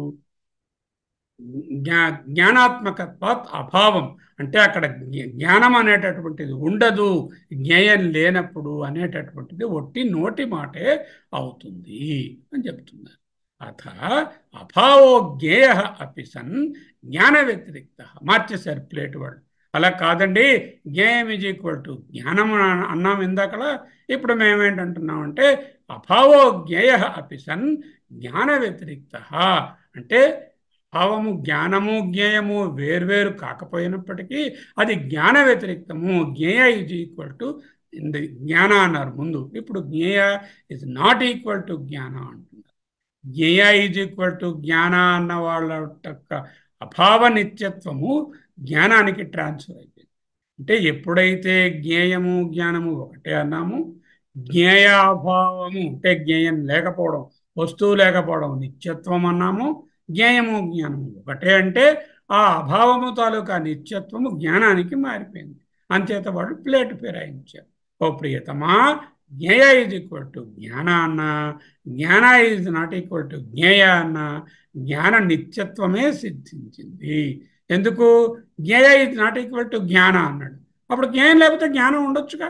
జ్ఞేయం లేనంత మాత్రాన జ్ఞానం ఉండదు అని అనడానికి లేదు కదా. రెండు ఒకటి కాదు కదా, రెండు వేరంటున్నావు. జ్ఞేయం వేరంటున్నావు, జ్ఞానం వేరంటున్నావు. జ్ఞేయ ఈజ్ నాట్ ఈక్వల్ టు జ్ఞానం అన్నావు, స్టాండ్ పాయింట్ మార్చావు. ఓకే, మేమేంటంటున్నాం? జ్ఞేయం లేనప్పుడు జ్ఞానం ఉంటుందయ్యా అంటున్నాం, అది నిత్యమే అంటున్నాం. ఈ సంవాదం వలన ఏమిటి ప్రయోజనము? జ్ఞాన నిత్యత్వం సిద్ధించింది. అంటే జ్ఞానము, వస్తువు జ్ఞేయము దృశ్యము ఉన్నా లేకపోయినా జ్ఞాన నిత్యత్వము ఉన్నది. సో ఇప్పుడు పూర్వపక్షం, మరో పూర్వపక్షం వస్తుంది. నెక్స్ట్ వాళ్ళు ఎవరున్నారు వాళ్ళు ఆ పూర్వపక్షాన్ని ప్రశ్నించారు. ధన్యవాదాలు గురువు గారు, చక్కటి వివరణ ఇచ్చారు. గురువు గారు, మీరు రెండు బాగా బోధపరిచారు. కానీ మాకు మరో డౌట్ ఉంది. ఏంటంటే జ్ఞేయం జ్ఞాన వ్యతిరిక్తం నతు జ్ఞానం జ్ఞేయ వ్యతిరిక్తం ఇది చేత్. అంటే జ్ఞేయం జ్ఞానం కంటే వేరు, కానీ జ్ఞానము జ్ఞేయము కంటే వేరు కాదని మా తాలూకు ఒపీనియన్. దానికి ఇన్నాళ్ళ బట్టి ఏంటన్నారు మీరు? మొదట ఏంటన్నారు? జ్ఞేయము జ్ఞానము రెండు వేరే అసలు ముందేంటన్నారు? జ్ఞేయం లేకపోతే జ్ఞానమే లేదండి, జ్ఞేయం ఉంటేనే జ్ఞానం అండి అన్నారు. అలా కాదురా నాన్న, జ్ఞేయం ఉన్నా లేకపోయినా జ్ఞానం అనేటటువంటిది ఉండే తీరుతుంది. అక్కడ వస్తువు లేదు అని చెప్పేటటువంటి వారు ఎవరు? ఏదో జ్ఞానం ఉండాలి కదా అని త్రోసిపించారు. రెండు ఒకటేనండి, జ్ఞేయమే జ్ఞానం అండి, మరి ఇంకా ఇన్ని లేవండి. పోనీ జ్ఞానం కూడా ఒప్పుకున్నాం, కానీ జ్ఞేయం జ్ఞానం ఒకటేనండి అన్నారు వాళ్ళు. ఓహే, జ్ఞేయ జ్ఞానం ఒకటే అన్నావా? బాగానే ఉంది. జ్ఞేయం లేదుగా మీకు సుషుప్తిలో? లేదండి. జ్ఞేయం లేదంటే ఏంటంటే జ్ఞేయ అభావం అండి. జ్ఞేయ అభావం అంటే ఏంటంటే జ్ఞేయం లేకపోవడం అండి. మీకు అభావం శూన్యం నిత్యమా కాదా? నిత్యం. అభావం నిత్యం అంటే అప్పుడు జ్ఞేయాభావం నిత్యం అంటే జ్ఞేయము జ్ఞానం ఒకటంటే జ్ఞేయ జ్ఞానం కూడా నిత్యం అయిపోయింది అన్నారు. అయ్యయ్యో తప్పు అలా కాదు, జ్ఞేయము జ్ఞానము వేరువేరండి అన్నారు. వేరువేరు అంటే మళ్ళీ పోయిందిరా మీ ఆర్గ్యుమెంటు. జ్ఞేయం లేనప్పుడు జ్ఞానం ఉండొచ్చుగా, రెండు వేరు. రామారావు వెంకట్రావు ఇద్దరు వేరువేరు అన్నాం. రామారావు లేనప్పుడు వెంకట్రావు ఉండొచ్చుగా. అంచేత రామారావు అనేది జ్ఞేయం అనుకుంటే రామారావు గారు లేరు కానీ వెంకట్రావు గారు ఉన్నారు అన్నట్టుగా రెండు వేరువేరు అయినప్పుడు ఖచ్చితంగా జ్ఞానం నిత్యమనే అయిపోయింది. అలా కాదండి, మేము ఇంకొంచెం మారుస్తాము. జ్ఞేయం జ్ఞానం కంటే వేరు, కానీ జ్ఞానం జ్ఞేయం కంటే వేరు కాదండి. సరే, ఎలా ఉందో ఆర్గ్యుమెంట్ మీది. జ్ఞేయం జ్ఞాన వ్యతిరిక్తం, కానీ జ్ఞానం మాత్రం జ్ఞేయ వ్యతిరిక్తము. ఇది నా ఇది చేత్ అంటే ఏమిటి చూద్దాం. శబ్దమాత్రత్వాత్ విశేషానుపపత్తి. It is only a play of words you are making my dear. రెండిటికీ ఏకత్వమే వస్తుంది. జ్ఞేయము జ్ఞానము ఒకటే అన్నా ఏకత్వమే వచ్చింది, జ్ఞేయము జ్ఞానము వేరే అన్నా ఏకత్వమే వచ్చింది. మీరేమిటంటున్నారు? అగ్ని కంటే నిప్పు వేరే కానీ నిప్పు అగ్ని వేరు కాదు, అగ్ని కంటే వేరు కాదు. పోయి నిప్పు అగ్ని కంటే వేరు కానీ అగ్ని నిప్పు కంటే వేరు కాదు అనేటటువంటిది. అంటే జ్ఞానము జ్ఞేయం కంటే వేరు కాదు, కానీ జ్ఞేయము జ్ఞానం కంటే వేరు అని అంటున్నారు. ఇది మాటల గారడే తప్ప జ్ఞానం అయితే జ్ఞేయం కంటే వేరు అని స్వీకరిస్తే జ్ఞేయం లేనప్పుడు జ్ఞానం లేదనుక అసంగతము అని చెప్పేశారు. అంటే ఏంటన్నారు వాళ్ళు? ఏంటంటున్నారు క్లియర్గా అర్థం చేసుకోండి. జ్ఞానము జ్ఞేయము ఒకటేనండి, కానీ జ్ఞేయము జ్ఞానము ఒకటి కాదండి అన్నారు. అంటే జ్ఞేయము జ్ఞానము ఒకటి కాదు అంటే ఒకటి లేకపోయినా రెండోది ఉండొచ్చుగా. అంటే జ్ఞేయం లేకపోయినా జ్ఞానం ఉంటుందిగా. అంచేత ఏంటంటే జ్ఞేయం లేనప్పుడు కూడా జ్ఞానం లేదనడానికి వీలు పడదు, అది అసంగతము అంటూ త్రోసిపుచ్చాం. మళ్ళీ నీ ప్రశ్న వెయ్యి. సరే జ్ఞేయ భావే అదర్శనాత్ అభావో జ్ఞానస్య ఇతి చేత్. సుషుప్తిలో వస్తువులు తెలియటం లేదు, జ్ఞేయములు లేవు. జ్ఞేయభావే నాకు జ్ఞానము తెలియటం లేదు అంటే తెలియాలి కదా. సుషుప్తే జ్ఞానస్య అదర్శనాత్ అభావో జ్ఞానస్య అని అంటారు. ఓకే ఓకే, ఏంటంటున్నావు నువ్వు మూర్తి? ఇప్పుడు జ్ఞేయ అభావే అదర్శనాత్ అభావో జ్ఞానస్య. జ్ఞానమునకు అభావము అదర్శనాత్, జ్ఞేయాభావే అదర్శనాత్. జ్ఞేయాలు తెలియడం లేదు, సుషుప్తిలో ఏ వస్తువులు తెలియడం లేదు. మరి జ్ఞానము లేదని తెలియాలి కదండి, మనకి జ్ఞానం ఉంది అని తెలియాలి కదా. జ్ఞానం ఉందని తెలిస్తే మేము నమ్ముతాం. చూపించండి, నిద్రావస్థలో జ్ఞానాన్ని చూపించండి. జ్ఞేయ అభావే అంటే వస్తువులు కనపడనప్పుడు, వస్తువులు సుషుప్తిలో లేనప్పుడు జ్ఞానము అభావమే అవుతుంది, కానీ ఆ జ్ఞానం ఉందనేటటువంటి ఎవిడెన్స్ మాకు ఏమీ లేదు. మీరు ఎలా వాదించినా సరే సుషుప్తిలో జ్ఞానం ఉన్నట్టుగా మాకేమి ఇంకా బోధపడలేదు అన్నారు. అంటే దానికి చెప్తున్నాను నాన్న, నువ్వు విను. జ్ఞేయాభావే అదర్శనాత్ అభావో జ్ఞానస్ ఇది చేత్. నిద్రావస్థలో డిస్కషన్ అంతా కూడా నిద్రావస్థలోనే, అంటే డీప్ స్లీప్లోనే. జ్ఞేయము లేనప్పుడు జ్ఞానం అనుభవానికి వస్తుందా? గురువుగారు మీకు జ్ఞేయం లేదు సుషుప్తిలో, అక్కడ జ్ఞానం మీకు ఏమైనా అనుభవం అయిందా? జ్ఞానం ఉన్నట్టు సుషుప్తిలో మీకు ఏమైనా తెలిసిందా? ఏం తెలియలేదు కదా, సుషుప్తిలో లేదు కదా. అప్పుడు జ్ఞానం నిత్యమని ఎలా అంటారండి? మీకు నాకు జ్ఞానం అంటూ వేరే ఏం తెలియలేదు, మీరు ఏదో ఎన్ఏఎస్ జ్ఞానం అంటున్నారు. అది ఉంటే మనకు తెలియాలి కదా. సుషుప్తిలో ఏమీ తెలియలేదు కదా అని వాళ్ళు అంటారు. అంటే సుషుప్తే జ్ఞప్త్యుపగమాత్ అని నేను ఆన్సర్ చెప్తున్నాను అంటున్నారు వాళ్ళు. అంటే ఇది క్లియర్గా తెలుసుకో. ఏమిటి? నిద్రపోయాడు ఒక మనిషి, రమణమూర్తి గారే నిద్రపోయారు. మంచి డీప్ స్లీప్ కొట్టేసిన లేవనంత నిద్రలో పోయారు. నిద్ర లేచిన తరువాత నాకు ఏమీ తెలియలేదు, నకించిత్ అవేదిషం మయా నా చేత నకించిత్ అవేదిషం, ఏది తెలియబడలేదు అని ఒక స్టేట్మెంట్. ఇంకోటి ఏం చెప్పారు? ప్రాక్ ముందు అస్వాప్సమితి మయా సుఖేనా, మయా నా చేత సుఖేనా సుఖముగా, ప్రాక్ ముందు నిద్రలో అస్వాప్స్యం నిద్రించాను. అంటే తెలుగులో చెప్పుకోవాలంటే నేను బాగా నిద్రించాను అనైనా చెప్తారు.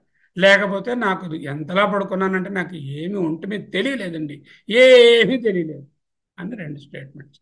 అందరం నిద్రలోంచి లేచిన తరువాత ఏమైందయ్యా, బాగా నిద్ర పట్టిందా, ఎవరింటికైనా వెళితే వాళ్ళు ఏం చేస్తారు, మర్నాడు పొద్దున్నే క్వశ్చన్ వేస్తారు, ఏమండి మీరు కొత్త ప్రదేశానికి వచ్చారు, మీకు బాగా నిద్ర పట్టిందా, అబ్బా ఏమి నిద్ర అండి, సూపర్గా పట్టేసింది, ఏం తెలియలేదండి నాకు, నక్కించితవే మయా నక్కించితవే దిశం, నాకు ఏం తెలియలేదండి అని చెప్తారు. లేకపోతే మయా నా చేత సుఖేనా సుఖంగా అస్వాప్స్యం ప్రాక్ నిద్రలో చక్కగా నిద్రపోయాను, ఏ ఎంతో ఆనందంగా నిద్రపట్టింది అనే విషయాన్ని కానీ చెప్తారు. ఈ విషయాలు 2 స్టేట్మెంట్లు చెయ్యాలి అంటే ఆ సుషుప్తిని అనుభవించేటటువంటి జ్ఞానం ఉండాలి కదా. సుషుప్తిలో ఏ జ్ఞానము లేకపోతే జ్ఞేయాలు ఎలాగూ లేవు, వస్తు జ్ఞానం లేదు, స్వరూప జ్ఞానం అనేది మీకు అక్కర్లేదు, స్వరూప జ్ఞానం అనేది మీరు ఇందును ఒప్పుకోరు, ఎన్ఏఎస్ చైతన్యం మీకు లేదు, మరి ఎవడయ్యా చెప్పాడు నీకు?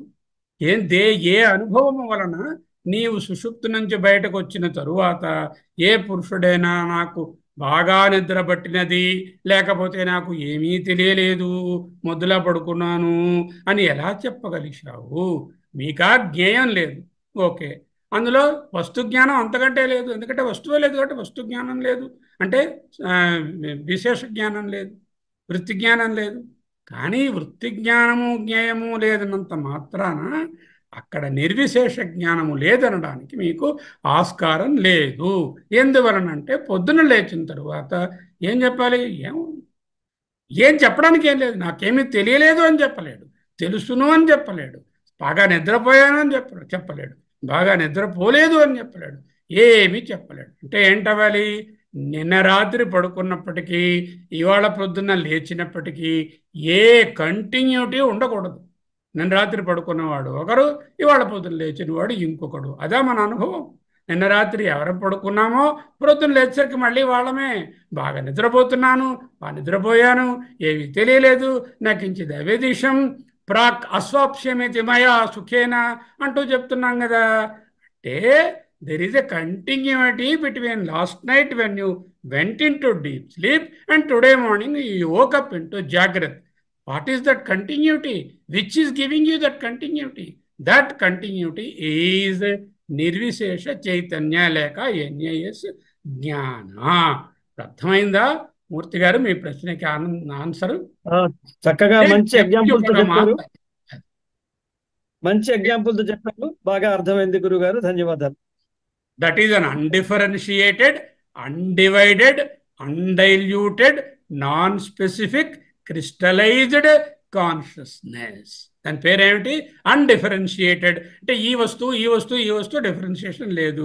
అన్డివైడెడ్, వచ్చిపోయేటట్టు లేదు. అన్డైల్యూటెడ్ అంటే దేంతో డైల్యూట్ అవ్వలేదు. నాన్ స్పెసిఫిక్, స్పెసిఫిక్గా ఇది బల్ల, ఇది కుర్చీ, ఇది స్పెసిఫిసిటీ. క్రిస్టలైజ్డ్, ఘనం, ప్రజ్ఞాన ఘనం, అదే ఎన్ఏఎస్ కాన్షియస్నెస్. అందరూ ఎందుకు నిద్ర కోరుకుంటారు? నిద్రలో a sense of wellbeing, happiness, చక్కగా నిద్రపోయాను అంటారు. అందువలన నిద్ర కోసం అన్ని పాటలు పడతారు. నిద్ర రాకపోతే మాత్రలు మింగుతారు, రకరకాల టెస్టులు చేయించుకుంటారు, డాక్టర్లకు డబ్బులు ఇస్తారు. ఇవన్నీ ఎందుకు? ఆ సుషుప్తిలో ఉండేటటువంటి ఆనందం కోసమే. ఆనంద స్వరూపమే undiluted, undifferentiated, non specific, undivided, crystallised consciousness. అర్థమైందా మూర్తి గారు? ధన్యవాదాలండి, చక్కగా, చాలా చక్కగా అర్థమైంది. గురువు గారికి పాదాభివందనములతో నాకు ఒక సందేహం గురుగారు. తత్రాపి జ్ఞేయత్వం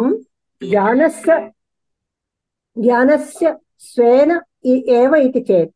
అంటే జ్ఞానమే తను తాను తెలుసుకుంటుంది అంటే జ్ఞానం కూడా జ్ఞేయమే కదా, అది ఆబ్జెక్ట్ కదా. చైతన్యం తెలియబడేదా కాదా? చైతన్యం కూడా తెలియబడేదే జ్ఞేయం వలె. నాకు సందేహాన్ని తెచ్చండి గురువు గారు. ఈ ప్రశ్న బాగుంది. మీ ప్రశ్న ఏమిటంటే, జ్ఞానం అని చెప్పేది వినండి, లాస్ట్లో మళ్ళీ చెప్తారు. జ్ఞానం అనేటటువంటిది కూడా తెలియబడేదా, తెలియబడనిదా అని అడుగుతున్నారు మీరు. జ్ఞానము అనేటటువంటి వస్తువు అంటే సవిశేష జ్ఞానం గురించి మాట్లాడటం లేదు, నిర్విశేష ఎన్ఏఎస్ జ్ఞానం, పరమాత్మ జ్ఞానం అంటే అది తెలియబడేదా. తెలియబడేది అంటే వస్తువు దృశ్యము జ్ఞేయము అయిపోతుంది. జ్ఞానస్య స్వేన ఏవ జ్ఞేయత్వం అభ్యుపగమ్యతే. అంటే జ్ఞానమునకు జ్ఞేయత్వాన్ని కల్పిస్తాము. జ్ఞానం కూడా ఒక దృశ్యమేనండి. జ్ఞానం అంటే పరమాత్మ, పరమాత్మ దృశ్యం అండి, పరమాత్మ ఆబ్జెక్ట్ అండి అంటున్నారు. జ్ఞానము కూడా తెలియబడే వస్తువే. ఎలాగా? జ్ఞేయము వలె, ఇతర వస్తువుల వలె. నాకు ఆవు, గుర్రము, మనిషి, చెట్టు, కొండ ఎలా తెలుస్తున్నాయో ఈ పరబ్రహ్మము కూడా ఒక వస్తువు, చూడబడేది, అదే జ్ఞానము. అది తెలియబడుతుంది. ఐ వాంట్ టు ఆబ్జెక్టిఫై జ్ఞాన ఆర్ పరమాత్మ. That's what your question. You are saying, can I objectively see the పరమాత్మ? What you are talking? The ఎన్ఏఎస్ చైతన్యం అని చెప్తున్నారు కదా గురుగారు, అది మేము వస్తువుగా చూడగలం అని అడుగుతారు. ఇదే ప్రశ్నని చాలా మంది చాలా జ్ఞానులను అడిగారు. ఏమిటి అడిగారు వాళ్ళు? అయ్యా, పరమాత్మ జ్ఞానం అంటూ ఒకటి ఉన్నదని చెప్తున్నారు, ఆ పరమాత్మయ్య అన్నిటికీ జ్ఞాన స్వరూపుడు అంటున్నారు. అటువంటి పరమాత్మను తెలుసుకునే మార్గం ఏదైనా ఉన్నదా? అది కూడా జ్ఞేయమేనా? అది దృశ్యమేనా? అది వస్తువేనా అని అడుగుతున్నారు. మీరు కూడా అదే ప్రశ్న వేశారు. చూద్దాం ఏం చెప్తాం. జ్ఞానస్య స్వేనైవ జ్ఞేయత్వం అభ్యుపగమ్యతే.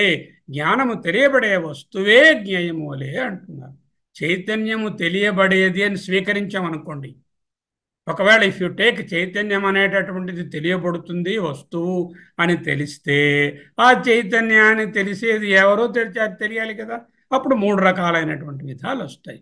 ఒకటి, అది తనను తానే తెలుసుకుంటుంది. రెండోది, ఇంకో జ్ఞానంతో తెలుసుకోవాలి. అంటే జ్ఞానం కూడా జ్ఞేయం వలె జడమై కూర్చోవాలి. జ్ఞేయములు వస్తువులన్నీ జడములు కదా, including this body which is also a జ్ఞేయం. నేను మీ ఎదురుగా నిలబడ్డాను అంటే నేను మీకు జ్ఞేయం, అంటే వస్తువు. ఈ బాడీ ఒక జ్ఞేయం అంటే జడము కదా. జ్ఞానం కూడా జ్ఞేయము వలె జడము, ఇంకొక జడ వస్తువుకు తెలియాలి. 3 రకాల ప్రాబ్లమ్స్ వస్తాయండి. మీరు పరమాత్మను తెలుసుకోవాలి అంటే, అది జ్ఞేయం అవ్వాలి అంటే అది తనను తానే తెలుసుకుంటుంది అంటే ఒకప్పుడు లేకుండా ఉండాలి, ఇంకొప్పుడు ఉండాలి. లేకుండా ఉంటే తెలుసుకుంటుంది. అంటే ఇంతకుముందు ఈ రూమ్లో కరెంటు లేదు, ఇప్పుడు కరెంటు వచ్చింది అంటే తెలుసుకున్నాం. అంటే జ్ఞానము కూడా అదే విధంగా ఉండిపోయేది అయితేనే తనను తాను తెలుసుకుంటుంది. అది ఉండిపోయేది కాదు కదమ్మా, ఎప్పుడూ ఉండేది కదా. అంతేత తనను తాను తెలుసుకునేటటువంటి ప్రసక్తియే లేదు. ఇంకో జ్ఞానంతో తెలియాలి అన్నారనుకోండి, మరి ఆ జ్ఞానాన్ని ఎవరు తెలుసుకుంటారు? మరో జ్ఞానం కావాలి. ఆ జ్ఞానాన్ని ఎవరు తెలుసుకుంటారు? మరో జ్ఞానం కావాలి. ఇలా పోతూ ఉంటే అనవస్థా దోషం ఏర్పడుతుంది. ఇంతకీ వేదం ఏం చెప్తుంది? ఏకమేవ అద్వయం బ్రహ్మ. ఇంకో జ్ఞానం లేనే లేదు, ఉన్నది ఒకటే జ్ఞానము, ఉన్నది ఒకటే చైతన్యం ఉంటుంది. అంటే ఇంకో జ్ఞానం ప్రసక్తి లేదు. మూడోది ఏమిటి? జ్ఞానం జ్ఞేయంలాగా, అది కూడా జడము, ఇది కూడా జడ వస్తువు. జ్ఞేయం ఏంటంటే జడం అయిపోతుంది. ఎప్పుడైతే జడవుతే ఇంకో జడానికి తెలుస్తుంది. ఇంకో జడ వస్తువు ఇంక దేన్ని తెలియలేదు. ఫర్ ఎగ్జాంపుల్, ఇది జడ వస్తువు, ఇది దేన్ని తెలుసుకోలేదు.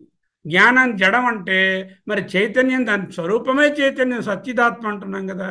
ఎప్పుడైతే సత్తు చిత్తు జ్ఞానం అంటున్నామో అది జడము కానే కాదు.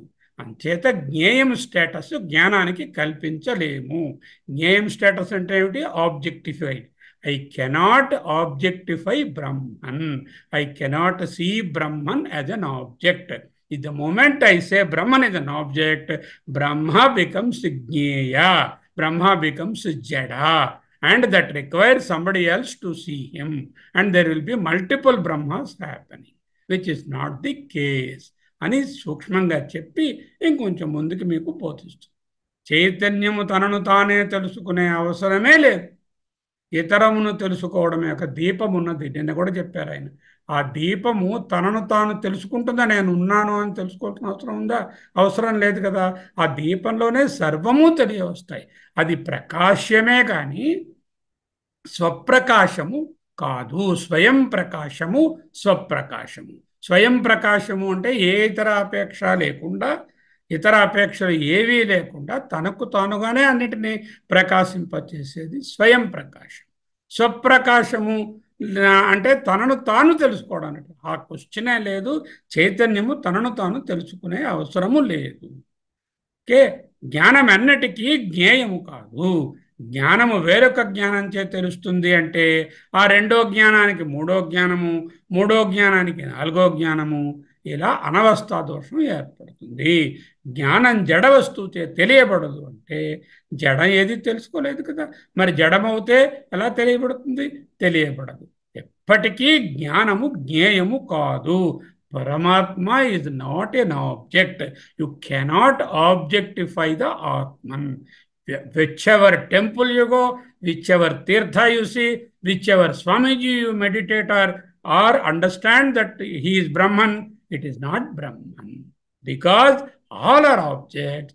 Nedam yedidam upasate. All these objectified things are only a symbol of the Brahman, but they cannot be Brahman by themselves. Whichever Swamiji, you take any highest Swamiji in the country, he claims probably I am Bhagavan, he is not. Because he is still an object, he is available to observation. But what is he? He is definitely a Pratirupa. Even I myself is a Pratirupa of the Brahman. So naturally the Swami is much more enlightened, he is a Pratirupa of the Brahman. But he cannot be Brahman.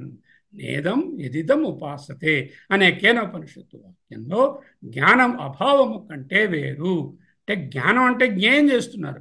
జ్ఞేయం అంటే ఏమిటి? ఉండిపోయేది. ఉండిపోవడం అంటే అభావం కలుగుతుంది. అభావం అంటే లేకపోవడం. జ్ఞానం లేకపోవడం ఏంటంటే దాని పేరే ఎగ్జిస్టెన్స్ అబ్సల్యూట్. అది సచ్చిత్. ఎగ్జిస్టెన్స్ అబ్సల్యూట్ ఇస్ జ్ఞానం. అది ఎప్పటికీ లేకపోవడం అంటూ ఉండదు. ఎప్పుడైతే లేకపోవడంతో లేదో, పరిచ్ఛిన్నత లేదో, అది జ్ఞేయము కాదు. జ్ఞానం ఎప్పటికీ జ్ఞేయము కాలేదు. Never try to objectify Brahman. జ్ఞాన జ్ఞేయములు వేరు. ఇందులో జ్ఞానం అనేది నిత్యము. జ్ఞాన ఏకత్వాన్ని స్వీకరించాలి. జ్ఞేయాలే మారుతాయి, వస్తువులు మారుతాయి. పరమాత్మ లేక ఎన్ఏఎస్ జ్ఞానం అనేది లుప్తము కాదు, ఏకము, అద్వయము, స్వతంత్రము, నిత్యము. ఎన్ నిత్యం, ఏ అద్వయం, ఎస్ స్వయం ప్రకాశం లేక స్వతంత్రం. జ్ఞానం ఏకత్వాన్నే స్వీకరించండి. జ్ఞానాన్ని ఆబ్జెక్టిఫై చేయడానికి చూడొద్దు. జ్ఞానము ఈజ్ ఈక్వల్ టు పరబ్రహ్మ లేక ఆత్మ. ఇది మీకు ఆన్సర్ అమ్మా. ఓకే, అర్థమైందా? సందేహ నివృత్తి అయింది గురువుగారు. మరొక సందేహం చెప్పండి. మరో సందేహం చెప్పండి. జ్ఞానస్య జ్ఞేయత్వం ఏవ ఇది తద్ అపి అన్యేన తదపి అన్యేన ఇది తత్పక్షే అతి ప్రసంగ ఇది చేత్. అంటే జ్ఞానం కూడా తెలియబడేది అంటే అతి ప్రసంగం. ఇప్పుడు ఎలాగ జ్ఞానం తనంతట తాను తెలుసుకుంటుందా, ఎవరి చేతనైనా తెలియబడుతుందా? అది నా సందేహం. బాగుంది. ఈ క్వశ్చన్ ఏమిటంటే జ్ఞానము తెలియబడుతుందా, తనంతట తాను తెలుసుకుంటుంది? ఒకవేళ కానీ మీరు తెలియబడుతుంది, జ్ఞేయమవుతుంది అంటే దాన్ని తెలియడానికి ఒక జ్ఞానము, ఆ జ్ఞాన్ని తెలియడానికి ఇంకో జ్ఞానము, దాన్ని తెలియడానికి మరొక జ్ఞానము. త్వత్పక్షే మీ పక్షమునందు అతి ప్రసంగ అంటే మీకు అనవస్థా దోషం మీ దాంట్లో వస్తుంది. ఎప్పుడు అది జ్ఞేయము ఆబ్జెక్ట్ అవుతే ఆ పరమాత్మను అనే చూసేటటువంటి మరొక పరమాత్మ, ఆ ఆబ్జెక్ట్గా చూస్తున్నటువంటి ఇంకొక జ్ఞానము, అది కూడా మళ్ళీ జ్ఞేయం అవుతుంది కాబట్టి దాన్ని చూడడానికి ఇంకొక జ్ఞానము. ఇలా అనవస్థా దోషం ఏర్పడుతుంది. ఒకటో జ్ఞానం, రెండో జ్ఞానం, మూడో జ్ఞానం, నాలుగో జ్ఞానం. ఇదిగో ఈ మనకి నాటకాల్లో వేస్తున్నట్టు ఒకటో కృష్ణుడు, రెండో కృష్ణుడు, మూడో కృష్ణుడు లాగా అలా అనవస్థా దోషం. అతి ప్రసంగ అంటే అనవస్థా దోషం అని మీరు అంటున్నారు. అనవస్థా దోషం మీకు, మాకు కాదు. ఎందుకు? మీరు జ్ఞానము జ్ఞేయము ఒకటే అంటున్నారు. జ్ఞేయాలు అనేకము. మీకు జ్ఞానాన్ని బట్టుకెళ్ళి జ్ఞేయంలో పడేస్తున్నారు. జ్ఞేయాలు అనేకం అన్నప్పుడు అటువంటి జ్ఞేయాలను తెలుసుకోవడానికి అనేక జ్ఞానాలు ఉండవలసినటువంటి అనవస్థా దోషము మీకే ఉంది, కానీ మాకు లేదు. అంచేత అనవస్థా దోషం మాది కాదు. అదే అడుగుతున్నారు. ఆరోపూర్వపక్షం అడిగారు కదా. ఇప్పుడు జ్ఞానం కూడా తెలియదు. ఇంకా ఆన్సర్ ఇప్పుడు మీకు చెప్పాను నేను, అది కంప్లీట్ అయిపోయింది. ఇంకా ముఖ్యంగా తెలుసుకోవాల్సింది ఏంటంటే వేదాంతంలో రెండే విభాగాలు. What are the? జ్ఞానం ఏకమేవ అద్వయం. రెండవది ఏమిటి? తద్వ్యతిరిక్తం జ్ఞేయం. అంటే రెండే విభాగాలు ఉన్నాయండి. నా తృతీయ తద్విషయ. ఈ విషయంలో మూడవ విభాగమునకు తావే లేదు. There is object and there is the knower or the జ్ఞాన or the subject. There is only twofold differentiation. One ekameva advayam NA is chaitanyam and everything else is an object. జ్ఞేయం స్టేటస్ ఎప్పటికీ జ్ఞానానికి ఇవ్వలేము. Multiple జ్ఞానాలనే ప్రశ్నయే లేదు. ఎప్పటికీ జ్ఞానము లేక పరబ్రహ్మము ఆబ్జెక్ట్ అవ్వదు. రెండోది, ఒక పరబ్రహ్మాన్ని చూడడానికి ఇంకొక పరబ్రహ్మము, ఈ పరబ్రహ్మాన్ని చూడడానికి ఇంకో పరబ్రహ్మము ఉండవు. అందుకే మనం చెప్తున్నాం, ఈయన విష్ణు అండి, ఈయన శివుడండి, ఈయనకంటే ఈయన వేరండి, వీళ్ళిద్దరూ యుద్ధం చేశారండి అని చెప్పవద్దండి. ఈ రెండు ఒకటే చైతన్యము అని చెప్తున్నాం. ఈయన విష్ణువు, ఈయన శివుడు, ఈయన బ్రహ్మ, ఇదేమో శక్తి, ఇదేమో పార్వతి, ఇది సరస్వతి, ఇది లక్ష్మి అనేటటువంటి మల్టిపుల్ భగవంతులను తీసుకురావద్దు. ఆ మల్టిపుల్సిటీ చేస్తే ఆబ్జెక్ట్ అయిపోతుంది. ఆ ఆబ్జెక్ట్ నేదం ఎదిదం ఉపాసతే. అటువంటి ఆబ్జెక్టులు నిజమైనటువంటి బ్రహ్మము కాదు, అవి బ్రహ్మానికి ప్రతీకలే. ఉన్నది ఒకటే బ్రహ్మం, ఏకమేవ అద్వయం. వేదాంతంలో రెండే విభాగాలు, తెలుసుకునేటటువంటి చైతన్యము, సర్వము తెలియబడేటటువంటి.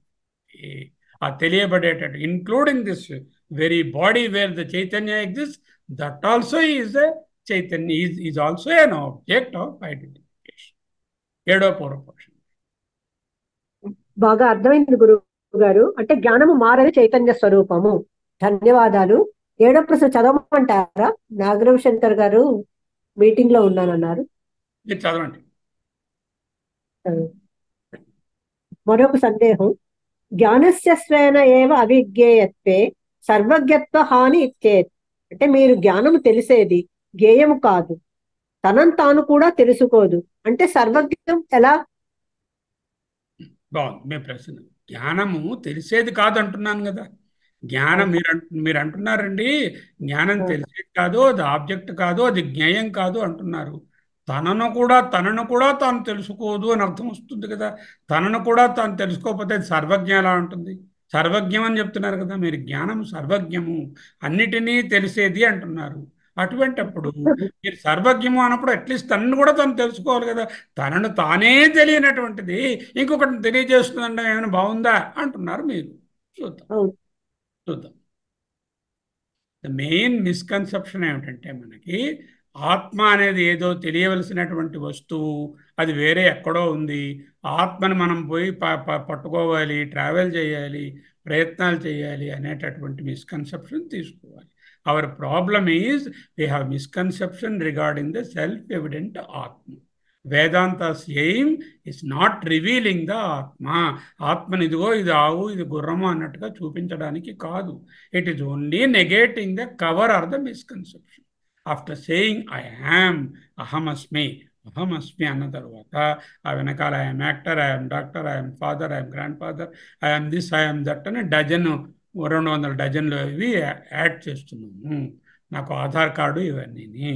ఈ ఐడెంటిటీస్ అన్నిటినీ కూడా తీస్తే మిగిలేది అయామే మిగులుతుంది. ఆ అయామే అహం బ్రహ్మాస్మి. ఈ అహం బ్రహ్మాస్మి అనేది మరో టైటిల్ కాదు. ఇదిగో శర్మ తాతగారు, శర్మ అహం బ్రహ్మాస్మి అని మరో టైటిల్ కాదు.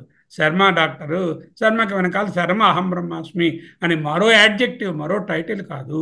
అది స్వరూపమే. The word Brahma is absence of all wrong attributes. అదేం చేత ఏంటంటే తనని తాను తెలుసుకోవాలి అనేటటువంటి కండిషనే లేదు. ఎందుకంటే ఉన్నది ఒక్కటే అయినప్పుడు దేన్ని ఏది తెలుసుకుంటుంది? ఇప్పుడు ఒక్కటే ఉన్నదండి. అంటే దేని చోత దేనిచే తత్ర కేన కంపశ్యేత్, కేన కం జిఘ్రేత, కేన కం మన్యేత, కేన కం విజానీతి అంటూ బృహదారణ్యకంలో చెప్పారు కదా. ఉన్నది ఒక్కటే అయిన స్థితిలో దేనితో దేనిని తెలుసుకుంటారు? ఏది స్వయం ప్రకాశమని నిరూపించుకోవాల్సిన అవసరం వస్తుంది? ఏమీ అక్కర్లేదు. చేత ఎంతవరకు బోధించినటువంటి ఏంటంటే బ్రహ్మ సత్యం జగన్మిథ్య జీవో బ్రహ్మ ఇవ నాపరః. జ్ఞేయాలంటే వస్తువులు, ఆబ్జెక్ట్స్. జగత్తు దేహేంద్రియ సంఘాతము, వస్తు జ్ఞానము మారుతూ ఉంటాయి. నిర్విశేష స్వరూప జ్ఞానము, ఎన్ఏఎస్ కాన్షియస్నెస్, అది సత్యము, నిత్యము, కూటము, ఇమ్యూటబుల్. సుషుప్తిలో జ్ఞేయములు ఉండవు. అలాగే వస్తు జ్ఞానము లేక కాగ్నిజెన్స్ లేక విశేష జ్ఞానము, వృత్తి జ్ఞానము ఉండదు. కానీ స్వరూప జ్ఞానం మట్టుకు ఉంటుంది. అది ఎప్పుడూ నిత్యము. జ్ఞాన నిత్యత్వమే ఎప్పుడు. జ్ఞాన వేదాంతంలో ఎప్పుడూ జ్ఞానం నిత్యము. జ్ఞానం ఎన్నటికీ జ్ఞేయము కాదు. జ్ఞానము ఈజ్ ఈక్వల్ టు జ్ఞేయం ఎప్పటికీ కాదు. తరువాత ఆత్మజ్ఞాన స్వరూపం, జ్ఞానం ఎప్పుడు పాజిటివ్ సెన్సే కానీ అభావం అంటూ ఉండదు. జ్ఞానానికి నెగటివ్ సెన్సు ఉండదు. అంటే ఉన్నది లేదు అనేటటువంటి స్థితి లేదు. స్వతసిద్ధము, అద్వయము, ఉన్నవి లేనివి, విదితములకు అవిదితములకు అన్నిటికీ అన్యము ద్రష్ట. జ్ఞానము అప్రమేయము, స్వతంత్రము, స్వయం ప్రకాశము, ఎన్నటికి ఆబ్జెక్ట్ కాదు. ఎందుకు ఇలా తెలుసుకోవడము? ఆ జ్ఞాన స్వరూపమే నేను అని తెలుసుకోవడం. జ్ఞానము ఏకము, నిత్యము, మారదు. జ్ఞేయాలు మారుతాయి, అనేకము, అనిత్యము, పరతంత్రం. మన జ్ఞానము నిత్యము, అద్వయము, స్వతంత్రం. రండి. మరొక సందేశం. సమాన ఏవ అయం దోష ఇది చేర్చ. వైనాశికులు అద్వైతులతో మీకు మాకు అనవస్థా దోషం సమానమే అంటున్నారు. దానికి వివరించవలసిందిగా అనవస్థా కోరుతున్నాను. దోషం అంటే ఒక జ్ఞానం ఉన్నది, ఈ జ్ఞానం జ్ఞేయం అయిపోయింది అంటే ఆబ్జెక్ట్ అయింది. ఈ ఆబ్జెక్ట్ని తెలియడానికి మరో జ్ఞానం ఉండాలి. అది మళ్ళీ ఆబ్జెక్ట్ అయితే దాన్ని తెలియడానికి ఇంకోటి ఉండాలి. ఈ విధంగా ఒక బ్రహ్మము, ఆ బ్రహ్మాన్ని తెలియడానికి మరో బ్రహ్మము, మూడవది, నాలుగవది, ఐదవది అనేటటువంటిది అనవస్థా దోషం. ఈ అనవస్థా దోషం మాకెలా వస్తుందండి? రాదు. ఎందుకంటే మాకున్నది ఒక్కటే జ్ఞానం అంటున్నాం కదా, అద్వయ బ్రహ్మం ఒక్కటే అంటున్నాం. రెండవది లేనప్పుడు, దీన్ని తెలుసుకునేది లేనప్పుడు రెండవది, మూడవది, నాలుగవది, ఐదవది అనేటటువంటి అనవస్థా దోషం మీకే కానీ మాకు లేదు. మీరే అనేక జ్ఞేయాలు, అనేక జ్ఞానాలు వచ్చిపోతూ ఉంటాయి. జ్ఞానాలు క్షణికంగా ఉంటాయి. 1000 జ్ఞేయాలు, 1000 జ్ఞానాలు రోజు పొద్దున్నుంచి సాయంత్రం వరకు జరుగుతూ ఉంటాయి అంటారు. మీరు అన్యేష జ్ఞానాన్ని మీరు అంగీకరించరు. అటువంటి స్థితిలో మీకే అనవస్థా దోషం, కానీ మాకు అనవస్థా దోషము ప్రశ్నయే లేదు. జ్ఞానం ఏకమే, అనేకము కాదు. అదే జ్ఞానము నానాత్వముగా ప్రకటమవుతుందంటే ఒప్పుకుంటాం. అంటే ఒకే జ్ఞానము ఈ ప్రపంచంగా ప్రకటమవుతోంది అంటే పర్వాలేదు, కానీ జ్ఞానానికి నానాత్వం చెప్పకండి. జ్ఞానంలో ప్రతిఫలించే వస్తువులకు నానాత్వం చెప్పుకోండి. నానాత్వం అనేటటువంటిది జ్ఞేయాల్లోనే ఉంది, కానీ జ్ఞానంలో లేదు. అయిందా? ధన్యవాదాలు గురువు గారు. 9వ పూర్వపక్షం అయిపోతున్నది రండి, ఇంకేం లేదు. చెప్పండి. నమస్తే సార్. నమస్తే సార్. నాకు ఇంకో సందేహం ఉంది. అలా అయితే శృతే ఇహ ఏవ అంతఃశరీరే పరిచ్ఛిన్న కొండవదరవత్ పురుష ఇది అన్నారు కదా. అంటే మరి అంటే ఒక ఘటనలో ఉన్న రేకాయలాగా అయితే ఆ శరీరం లోపల మాత్రమే ఉంటాడా ఈ పరమాత్మ? అది నాకున్న సందేహం. మీరు తీర్చారు. మీరు ఏం చేశారంటే, అక్కడ ఉన్నటువంటి కొండ భద్రవత్తు అంటే ఒక గుండిగలో ఉంచినటువంటి పండులాగా అంతఃశరీరే అని ఉంది కదా, ఇహేవ అంతఃశరీరే అని ఉపనిషత్తులో ఉన్న వాక్యాన్ని తీసుకుని ఆ పరమాత్మ ఈ పరిచ్ఛిన్నమై ఉంటాడు, ఇక్కడ ఉన్నాడు, అలాగే అక్కడ నాగరత్నం గారిలో ఉన్నాడు, ఇంకోళ్ళలో ఉన్నాడు, ఇలా ప్రతి చోట ఒక్కొక్క చోట ఒక్కొక్క పరబ్రహ్మం ఉన్నాడు. అనేకమైనటువంటి రేగుపళ్ళు అనేక గుండిగలలో ఉంచినట్టుగా పరమాత్మానికి భిన్నత్వం కల్పించి ఆ నానాత్వాన్ని కల్పించి ఆ నానాత్వం వేరువేరుగా ఆత్మలు, బ్రహ్మలు అంటే చైతన్యాలు అనే ప్లూరల్ని మీరు కల్పిస్తున్నారు. అది ఎందుకు సంభవం కాదంటే చెప్తుంది. పురుషుడు అంటే నిత్య స్వతంత్ర అద్వితీయ పురుషుడు. ఇక్కడ పురుషుని శరీరంలో అంటే ఇక్కడ పరమ పురుషుడు అని కాదు కదా. మీరు అంటున్నది ఇహైవంత శరీరం అంటే ఇగో ఈ వ్యష్టిలో అని అడుగుతున్నారు కదా. అంటే ఏంటనమాట, వెనైసే చైతన్య అనేటటువంటిది ఈ ఒక్క దీంట్లో ఉంది అని చెప్పినట్లయితే, ఇప్పుడు నేను ఎక్స్ప్లెయిన్ చేసినట్లుగా అనేక మందిలో అనేక చైతన్యాలుగా ప్లూరల్గా ఒక్కొక్కరిలో ఒక్కొక్కటి ఉండాల్సి వస్తుంది. నెంబర్ 1. శృతి ఏం చెప్తుంది? ఏకాండిగా ఒక్కటే ఉంది ప్రజ్ఞానగణం. ఏకరసం కేవలం అద్వయం అంటుంది. అంచేత మల్టిపుల్ చైతన్యాలను యాక్సెప్ట్ చేసే, మల్టిపుల్ ఆత్మలను యాక్సెప్ట్ చేసే ప్రసక్తియే లేదు. రెండోది, ఆ పరమాత్మను తీసుకొచ్చి లోపల ఉన్నాడు అని మనం నిర్ధారణ చేసి ఇక్కడే ఉన్నాడు అంటే పరిచ్ఛిన్నం చేయవలసి వస్తుంది, అంటే లిమిట్ చేయవలసి వస్తుంది. శరీరానికి లిమిట్ చేసేస్తే సర్వవ్యాపకమైనటువంటి పరబ్రహ్మము శరీరానికి లిమిట్ చేయడానికి ఎలా వీలవుతుంది? అవ్వదు కదా. రెండోది, ఎప్పుడైతే ఒక ఉపాధికి నేను లిమిట్ చేశానో ఆ ఉపాధి అనేటటువంటిది జ్ఞేయం కాబట్టి, ఆ జ్ఞేయమైనటువంటి వస్తువు పెరిషబుల్ కాబట్టి, సవికారం కాబట్టి, వినాశం కాబట్టి, దాంతోపాటు ఆత్మ కూడా వినాశనం అయిపోవాలి. మీ ఆర్గ్యుమెంట్లో కుండ బదరవత్ అని చెప్తే 3 బాధలు వస్తాయమ్మా. ఒకటి, ప్లూరాలిటీ ఏర్పడుతుంది. ఒక్కొక్కరిలో ఒక్కొక్క ఆత్మ, ఒక్కొక్క చైతన్యము, ఒక్కొక్క బ్రహ్మము ఉన్నారు అని చెప్పవలసి వస్తుంది. అది శృతికి సమ్మతము కాదు. రెండవది, ఎప్పుడైతే మీరు శరీరానికి కన్ఫైన్డ్ అని చెప్పారో అపరిచ్ఛిన్నమైనటువంటి సర్వవ్యాపకమైన జగత్ కారణమైనటువంటి ఆ పరబ్రహ్మమునకు దేశకాల వస్తు పరిచ్ఛిన్నత కల్పించినట్లు అవుతుంది. అది శృతి ప్రమాణము అంగీకరించదు. మూడవది, ఎప్పుడైతే ఒక వ్యక్తికి పరిచ్ఛిన్నం చేస్తామో ఆ వ్యక్తి లేక ఆ జ్ఞేయము, ఆ వస్తువు అనేటటువంటిది వికారము వినాశములకు లోనవుతుంది కాబట్టి ఆ ఆత్మ కూడా దాంట్లో ఉన్నది వికారము వినాశములకు లోనవ్వడానికి అవసరం వస్తుంది. పరమాత్మ నిర్వికారము, వినాశము లేనిది, ఆద్యంతములు లేనిది కనుక కుండ బదరవత్ చెప్పడానికి వీలు పడదమ్మా. కుండ బదరవత్ అంటే అనేకము, పరిచ్ఛిన్నము, వినాశనము అని చెప్పవలసి వస్తుంది. పిప్పలాదుల వారు అన్న మాటను పూర్తిగా చదవండి. ఇహైవాంత శరీరే అని చెప్పి సహ పురుష, ఆ పురుషుడు అంటే ఆ పరమ పురుషుడు అంతఃశరీరంలో ఈ వెష్టిలో ఉన్నాడు అని చెప్పి ఆగిపోలేదమ్మా. ఆయన యస్మిన్ ఏతాః షోడశ కళాః ప్రభవంతి ఇది. ఎవరి నుంచి అయితే ఈ 14 భువనాలు అంటారే, లేక ఈ సకల సృష్టి అంటారే, ఈ షోడశ కళలు అంటారే, అవన్నీ వస్తున్నాయి అని చెప్తున్నారు. శృతి ఆ పురుషుడు ఇక్కడే శరీరంలో అంటున్నది, సర్వవ్యాపకం కాదు అని మీరు అంటున్నారు కదా. దేహానికి పరిమితం చేస్తే పరిచ్ఛిన్నమైపోతుంది, అనిత్యమైపోతుంది. ఒక్కొక్క దేహంలో ఒక్కొక్క పురుషుడు, అనేక బ్రహ్మలు, అనేక ఆత్మలు, అనేక చైతన్యాలు పాత్రలో పండ్లవలే ఏర్పడతాయి. అది శృతి ప్రమాణాన్ని అంగీకరించదు. ఇహైవాంత శరీరే దాంతో పాటుగా యస్మిన్యేత షోడశ కళాః అనేది కూడా కలుపుకోండి. అటువంటి పురుషుడి నుంచే ప్రాణము మొదలుగా 16 పుట్టాయి అని చెప్తున్నారు. ఏదైతే జగత్కారణమైనటువంటి ఆ పరబ్రహ్మము దేని నుంచి అయితే 16 కళలు వచ్చాయి అనేటటువంటి ఆ బృహత్ బ్రహ్మ ఈ శరీరానికి పరిచ్ఛిన్నం చేయడం, లిమిట్ చేయడం ఎలా సాధ్యమవుతుంది? మన ఇంట్లో మన రూమ్లో ఒక స్పేస్ ఉంది అంటే ఈ స్పేస్ నా రూమ్లోనే ఉందని అర్థమా? సర్వవ్యాపకమైనటువంటి ఆకాశము ఈ రూమ్లో కూడా అవైలబుల్గా ఉంది. ఈ రూమ్లో వాయువు ఉంది అన్నాను అనుకోండి, సర్వవ్యాపకమైన వాయువే ఈ రూమ్లో ఉందని అర్థం. ఇహైవాంత శరీరే అంటే ఈ శరీరంలో అనుభవంలోకి వస్తున్నటువంటి చైతన్యము సర్వవ్యాపక చైతన్యమే కానీ వేరొండు కాదు. ఇది దాని అంశము అని చెప్పదు. అది ఒక్కటే. ఈ ఆకాశం, మా ఇంట్లో ఈ గ్లాసులో ఉండే ఆకాశము, ఈ మహదాకాశము దాని తాలూకా భాగం ఇందులో అని చెప్పకూడదు. మహదాకాశమే ఈ ఆకాశం చేత is the glass in the space or the space in the glass?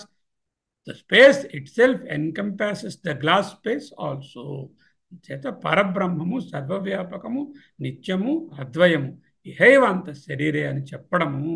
ఎందుకంటే మనం ఇక్కడ అనుభవం తెచ్చుకోవడం దగ్గరగా చాలా సులభము కాబట్టి. మీకు ప్రక్కనే ఉన్నది కొనుక్కోవాలంటే మీ పక్కన షాపులో కొనుక్కుంటారా, లేకపోతే ఎక్కడికో వెళ్ళి కొంటారా? అలాగే మీకేమో మీ మనోడు ఆకాశాన్ని చూపించండి అంటే అమెరికా తీసుకెళ్ళి ఆకాశాన్ని చూపిస్తారా? మీ దగ్గర ఉన్న ఆకాశాన్ని, మీ ఇంట్లో ఉన్న ఆకాశాన్ని, మీ పెట్టెలో ఉన్న స్పేస్ను చూపిస్తారా? అలాగే ఇహైవాంత శరీరే అంటే ఇక్కడ పరమపురుషుడిని ఎక్స్పీరియన్స్ చేయవచ్చు. ఎవరి పరమపురుషుడు? సర్వవ్యాపకమైనటువంటి చైతన్యం. చేత కొండ బదరవత్తు కుదరదమ్ము. రండి నెక్స్ట్. బాగుంది సార్, అధ్యాయం చాలా బాగా. ఇప్పుడు ఇంకొక సందేహం, అయితే బీజ వృక్షాధివత్ స్యాత్ అని అనుకోవచ్చా? అలాగా అంటే దానికి ఏం చెప్పాలంటే, యథా బీజకార్యం వృక్ష తత్కార్యం చ ఫలం కారణం బీజం అభ్యంతరీకరోతి ఆమ్రాది తద్వత్ పురుషం అభ్యంతరీకుర్యాత్ శరీరం స్వకారణ కారణం అపి ఇది చేత్. అంటే ఎలాగైతే మనకి ఒక బీజం నుంచి మళ్ళీ మరొక బీజం వస్తుందో అలాగని చెప్పుకోవచ్చా? వృక్షం వస్తుంది కదా, అలాగని చెప్పుకోవచ్చా? ఈ జగత్ అలా వచ్చిందా పరమాత్మ నుంచి?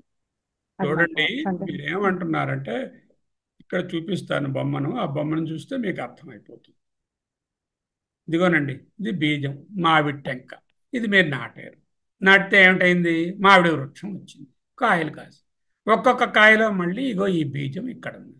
అంచేత ఈ బీజం ఒకటే అంటున్నారు. మీరు ఏంటంటున్నారు? బీజస్ క్వశ్చన్ ఏమిటి మీకు? బీజ వృక్షాధిపత్తు అంటే బీజము, వృక్షము, బీజము అంటే ఇది గ్రాండ్ ఫాదరు, ఇది ఫాదరు, ఇది గ్రాండ్ సన్ను అనుకుంటే ఈ గ్రాండ్ ఫాదర్ అనేటువంటి బీజము ఇగో గ్రాండ్ సన్లో ఉంది కదా, ఆ విధంగా చెప్తామా అని అడుగుతున్నారు మీరు. అలా ఎందుకు పుస్తకదంటే ఈ బీజము వేరు, ఇక్కడ పండులో ఉండేటటువంటి బీజము రెండు వేరు. రెండవది, ఈ బీజము ఇది ఇవన్నీ ఏంటంటే ఒకదాని ఒకటికి సంబంధం. ఆ రెండు వేరు అంటే అవయవాలు ఉన్నాయి. అంటే బీజము వేరు, వృక్షము వేరు, వృక్షం కొమ్మలు వేరు, ఆకులు వేరు, పండ్లు వేరు, మళ్ళీ ఆ పండ్ల నుంచి బీజాలు వేరు. సా అవయవము. రెండు కారణాల వల్ల చెప్పలేము. అన్యత్వాత్ సా అవయవం.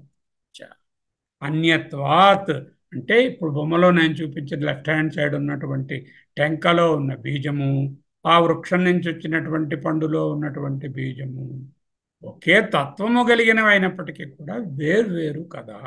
అది మామిడి టెంకే, అది మామిడి విత్తనమే, ఇది కానీ ఇదే అది కాదు. అన్యత్వాత్. రెండోది స అవయవత్వాత్ అంటే వృక్షమునకు అవయవములు ఉన్నాయి కదా. వృక్షం అంటే మొదట బీజం నుంచి మొదలు నుంచి శాఖల నుంచి ఆకుల నుంచి పువ్వుల నుంచి పండ్లలో మళ్ళీ విత్తనము, అవయవం ఉన్నది. పరమాత్మలో అవయవములు లేవు కదా. పరమాత్మ అక్కడొక పరమాత్మ, ఇక్కడొక పరమాత్మ, అన్యుడుగాడు కదా. అనన్యత్వాత్ పరమాత్మ అనన్యము. ఈ వృక్ష వృత్తాంతము, వృక్ష దృష్టాంతము అన్యత్వాత్. పరమాత్మ అనన్యము కాబట్టి పోసగదు. పరమాత్మ నిరవయవము. ఈ వృక్ష దృష్టాంతము సవయవము. చేత తస్మాత్ అసమాన దృష్టాంత. మీరు ఇచ్చినటువంటి దృష్టాంతము ఇక్కడ సరిపడదు కాబట్టి బీజ వృక్షవత్ అని చెప్పుటకు వీలు లేదు. అర్థమైందా? అర్థమైంది, చాలా బాగా అర్థం. ధన్యవాదాలు. 11వ పూర్వపక్షం అయిపోయింది. నమస్కారం గురుగారు. నాకు వచ్చిన డౌట్ ఏంటి, కిం దృష్టాంతేన వచనాత్ స్యాది చేత్. శృతివాక్యం పురుషుడు ఇక్కడే శరీరంలోనే ఉన్నాడని నొక్కి చెప్తోంది కదా. అది సరే, మీ దృష్టాంతం సరిపడదన్నారండి గురువు గారు. ఓకే, దృష్టాంతాలు వదిలేయండి. అసమాన దృష్టాంత అని కొట్టిపారేశారు. దృష్టాంతం వదిలేయండి, వాక్యం తీసుకోండి. వాక్యంలో ఏముంది?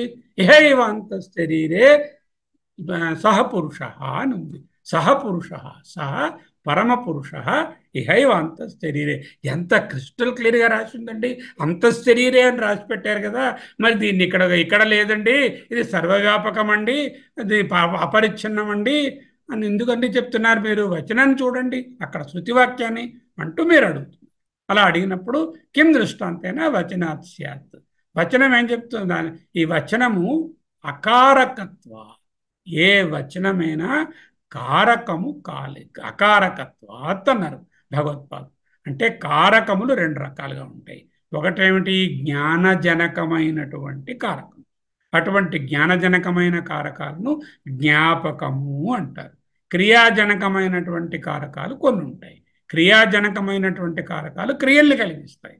జ్ఞానజనకమైనటువంటివి జ్ఞానాన్ని కలిగిస్తాయి. క్రియాజనకమైనటువంటి కారకాలు ఉత్పత్తి, ఆప్తి, సంస్కారము అనేటటువంటి 4 విధాల క్రియలు. ఉత్పత్తి అంటే ఏదో మన ఫ్యాక్టరీలో ఉత్పత్తి అయింది, ఫలానా ప్రోడక్ట్ ఏదో పేపర్ మిల్లో పేపర్ తయారైంది. ఆప్తి అంటే ఈ పేపర్ మిల్లో ఉండేటటువంటి పేపర్ను ఫలానా చోటకు వెళ్తే మనం తెచ్చుకోవచ్చు, పొందవచ్చు. పరబ్రహ్మం అట్లా కాదు. సంస్కారము అంటే పేపర్ మిల్లులో ఉండేటటువంటి రకరకాల ట్రీట్మెంట్స్, సంస్కారాలతో ఆ పేపర్ తయారైంది. వికారము అంటే ఆ గుజ్జును తీసుకొని వెళ్ళి, ఆ వెదురు గుజ్జును తీసుకుని వెళ్ళి ఎన్నో వికారాలు కలిగించి ఆ పేపర్ని తయారు చేశారు. ఇవన్నీ క్రియలు. ఇక్కడ మనం మాట్లాడుతున్నది ఏంటి? వచనం. వచనం అంటే ఏమిటి? జ్ఞానదాయకము, క్రియాదాయకము కాదు. జ్ఞానదాయకమైనటువంటి జ్ఞానజనకమైనటువంటి వచనము క్రియను చేయలేదు, క్రియను చేయడం అంటే ఏమిటి? పరమాత్మను ఇక్కడ పరిచ్ఛిన్నము చేసి చూపలేదు, ఒక క్రియను చేయలేదు. చేత పరమాత్మ పరిచ్ఛిన్నుడు అని ఏ శృతిలోనూ చెప్పలేదు. అన్ని శృతిలోనూ కూడా పరమాత్మ నిరుపాధికము, అపరిచ్ఛిన్నము, దేశకాల వస్తు పరిచ్ఛిన్నము లేని తత్వమును చెప్తున్నారు. కాబట్టి ఇక్కడ ఏకదేశంగా ఇహైవాంత శరీరే సహపురుష అని మట్టుకే తీసుకుని ఈ వచనాన్ని గట్టిగా నొక్కి పట్టుకుని తప్పు అర్థం చేసుకుని మీరు అలా చెప్పకూడదు. అన్యథాకరణేన నా వ్యాప్రియతే అంటే ఈ వచనం ఎప్పుడు కూడా మార్పు చెందించలేదు, ఉన్న విషయాన్ని మార్పు చెందించలేదు. యథాభూత అర్థవత్ జ్యోతనే, ఉన్నది ఉన్నట్లుగానే చెప్పగలుగుతుంది. చేత తస్మాత్ అంతఃశరీరే ఇత్యేతద్వచనం ఇతివచ్చ ద్రష్టవ్యం, ఈ విధంగా అర్థం చేసుకోవాలి. ఎలా అర్థం చేసుకోవాలండి అంటే ఇదిగో చూడండి, ఈ విధంగా అర్థం చేసుకోవాలి. ఇతన్ని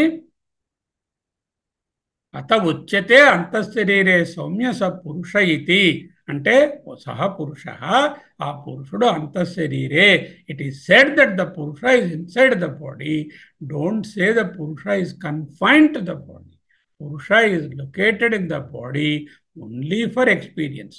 డోంట్ కన్ఫైన్ హిమ్ అండ్ పరిచ్ఛిన్నం చేసి కుండబదరంలాగా లేకపోతేనేమో బీజ వృక్షవత్తు పరిచ్ఛిన్నం చేసి పురుషుడిలో పెట్టేసి దానికి నానాత్వాన్ని, పరిచ్ఛిన్నత్వాన్ని, వినాశత్వాన్ని కల్పించవద్దు.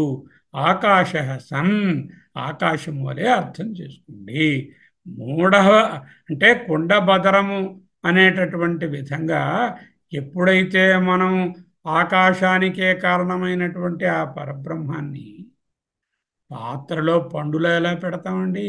పెట్టడానికి మనసాపి కల్పనకైనా కూడా మూఢమపి వక్తుం న ఇచ్చతి కిముత ప్రమాణభూత స్థితి. చేత అంధవిశ్వాసంతో వచనాన్ని మట్టుకే పట్టుకుని శరీరంలోనే ఉన్నాడు అని చెప్పవద్దు. అంటే బ్లైండ్ ఫెయిత్ పనికిరాదు. ముఖ్యంగా తెలుసుకోవాల్సింది ఏంటంటే ఇహైవాంత శరీరే అంటే ప్రతి వాళ్లకు పరబ్రహ్మ అత్యంత సమీపంలో ఉన్నాడు. ఎందుకు? అబ్జర్వేషన్కి, ఎక్స్పీరియన్స్కి. ఇక్కడ ఎలాగా? అదే తద్దూరే తద్వంతికే. తెలుసుకుంటే ఎంత దగ్గరలో ఉన్నాడంటే అంత దగ్గరలో ఉన్నాడు, తెలుసుకోకపోతే ఎంత దూరంలో ఉన్నాడో చెప్పాలి. అంత దూరంలో ఉన్నాడు. పరమాత్మ శరీరంలో ఉన్నాడు అని చెప్పడంలో శరీరం ద్వారా ఈ శరీరాంతమైనటువంటి ఈ ఆత్మ చైతన్యాన్ని గుర్తించి ఈ శరీరాదులు దేహాదులు నేను కాదు అని తెలుసుకుని ఆ చైతన్య రూపంగా ఉండడానికే కానీ ఆత్మను పరిచ్ఛిన్నం చేయడానికి కాదు. చైతన్యం శరీరానికి పరిమితం కాదు, శరీరంలో అనుభవానికి వస్తుంది. నేను ఫలానా అనే తాదాత్మ్యము శరీరస్తుడికే ఉంది. అందుకే వాడికే బోధించాలి. శరీరంలో ఉన్నటువంటి పురుషుడు అని ఎందుకు బోధించాలి? నేను ఈ దేహము అని అనుకుంటున్నాడు కాబట్టి వాడికి చైతన్య స్వరూపము నువ్వు దేహము కాదు అని బోధించాలి. కాబట్టి హేవంత శరీరే, నాయనా నీ శరీరమే చైతన్యము, నీ స్వరూపమే చైతన్యము, ఈ శరీరాదులు కాదు అని బోధించాలి. దేహాత్మభావం అనే అజ్ఞానాన్ని పోవడానికి ఇహైవంత శరీరే అని బోధిస్తున్నాం. సర్వము బ్రహ్మ అంటే ఏం చెప్పాను అనుకోండి మీకు, ఓకే సర్వము బ్రహ్మ, బట్ నేను మట్టుకు డాక్టర్ శర్మ అనేటటువంటి అజ్ఞానం నాకు ఎప్పటికీ సర్వము బ్రహ్మ సరే, ముందు నేను బ్రహ్మం అని తెలుసుకుంటే ఆ తరువాత బ్రహ్మం అనేటటువంటి నేను ఒక్కరే కాదు, నేను అనేటటువంటిది ఈ బాడీ కాదు, లోపల ఉన్న చైతన్యం అని, ఈ చైతన్యం సర్వగతము సర్వవ్యాపకమని తెలుసుకుంటే అప్పుడు సర్వము బ్రహ్మమయం అనేటటువంటిది తెలుస్తుంది. చేత ముందే సర్వము బ్రహ్మ, సర్వం కల్పితం బ్రహ్మ అని చెప్పకుండా ఇహైవాంత శరీరే సహపురుష నీకు అనుభవంలోకి వస్తాడు. సర్వగతము అనంతమైన చైతన్యము శరీరమునందు సాక్షి చైతన్యంగా తెలుస్తుంది. ఏమిటి సాక్షి చైతన్యము? ఏదైతే అంతఃకరణ ఉపలక్షితం సాక్షి చైతన్యం, అంతఃకరణం ద్వారా ఉపలక్షితమైనటువంటి సాక్షాదీక్షతే అంతఃకరణ ఉపలక్షితేన సాక్షి చైతన్యం అంటే ఏంటన్నమాట? ఈ సాక్షి చైతన్యంలో ఉన్నటువంటి చిత్శక్తి ఆ మనస్సు అనేటటువంటి దర్పణం మీద పడితే చేతన ఏర్పడి అనేక అనుభవాలు కలుగుతున్నాయి. ఈ అనుభవాలన్నిటికీ ఈ చిదాభాస లేక ఆ చేతన కారణము, ఈ చేతనకు కారణము ఆ చైతన్యము కారణము. ఈ చేతన అనేది ఉపాధితో కూడితే వస్తుంది, ఉపాధి తాదాత్మ్యం లేకపోతే చైతన్యంగానే ఉంటుంది. ఆకాశం శరీరంలో ఉన్నంత మాత్రాన శరీరానికే పరిమితం అనలేం కదా. అలాగే అనంతమైన చైతన్యము పరిమితమని చెప్పకూడదు. అండస్య అంతః వ్యోమ ఇతివత్ ద్రష్టవ్యం. అండస్య అంటే పిండాండమేనా అనుకోవచ్చు, బ్రహ్మాండమేనా అనుకోవచ్చు. పిండాండం అంటే వ్యష్టి, వ్యష్టిలో ఆకాశం ఉన్నది అంటే అంతటా ఉన్న ఆకాశమే ఇక్కడ ఉంది. అండస్య అంతః వ్యోమ ఆకాశము ఇతివత్ ద్రష్టవ్యం. అనంతంగా ఉన్న పురుషుడు శరీరంలో అనుభవానికి వస్తాడు. అనంతమైన సర్వవ్యాపకమైన పురుషుని కొండబదరవత్తు బీజవృక్షవత్తు అని మూఢుడైనా కలలో కూడా చెప్పడు. ప్రమాణభూతమైన శృతి ఎప్పటికీ ఎన్నటికీ పురుషుని శరీరానికి పరిమితం చేసి బోధించదు. ఆ ఎన్ఏఎస్ చైతన్యం లేక పరబ్రహ్మము లేక పురుషుడు అనంతము. ప్లూరాలిటీ అని ఇక్కడ డిస్క్రైబ్ చేస్తున్నది ఈ 16 కళలు అనేటటువంటివి ఆ సమష్టి పురుషుడైనటువంటి హిరణ్యగర్భ బ్రహ్మ అని సంకేతము. ఆ హిరణ్యగర్భ బ్రహ్మ కూడా అధ్యారోపమే. ఈ అధ్యారోపం ఎందుకు? ఈ అధ్యారోపం చేసి అపవాదం చేసి పరబ్రహ్మాన్ని బోధించడానికి. Acharya is saying, do not have a blind faith even if it is వేదవాక్య. వచనం ఉంది అని అంటున్నారు కదా మీరు, వేదవాక్యమైనా ఏకదేశంగా చదవకూడదు, దాన్ని మొత్తంగా చదవాలి. ఏం చదవాలి? ఇహైవాంత శరీరే సహ పురుష ఏతస్మిన్ షోడశ కళాః ప్రభవంతి ఇతి. అంటే ఏ పురుషుని నుంచైతే ఈ 16 కళలు లేక జగద్వ్యాపకమైన సర్వసృష్టి వస్తోందో అటువంటి పురుషుడిని నువ్వు ఇక్కడ అనుభవంలోకి తెచ్చుకోవచ్చు. సర్వస్య చాహం హృది సన్నివిష్టో, నేను అందరకు హృదయమునందే ఉన్నాను అని బోధన. ఎందుకంటే ఇక్కడ తెలుసుకుంటే అహం బ్రహ్మాస్మి తెలిస్తే సర్వం కల్విదం బ్రహ్మ అని తెలుస్తుంది. అదే ముక్తి. అర్థమైందా అమ్మా?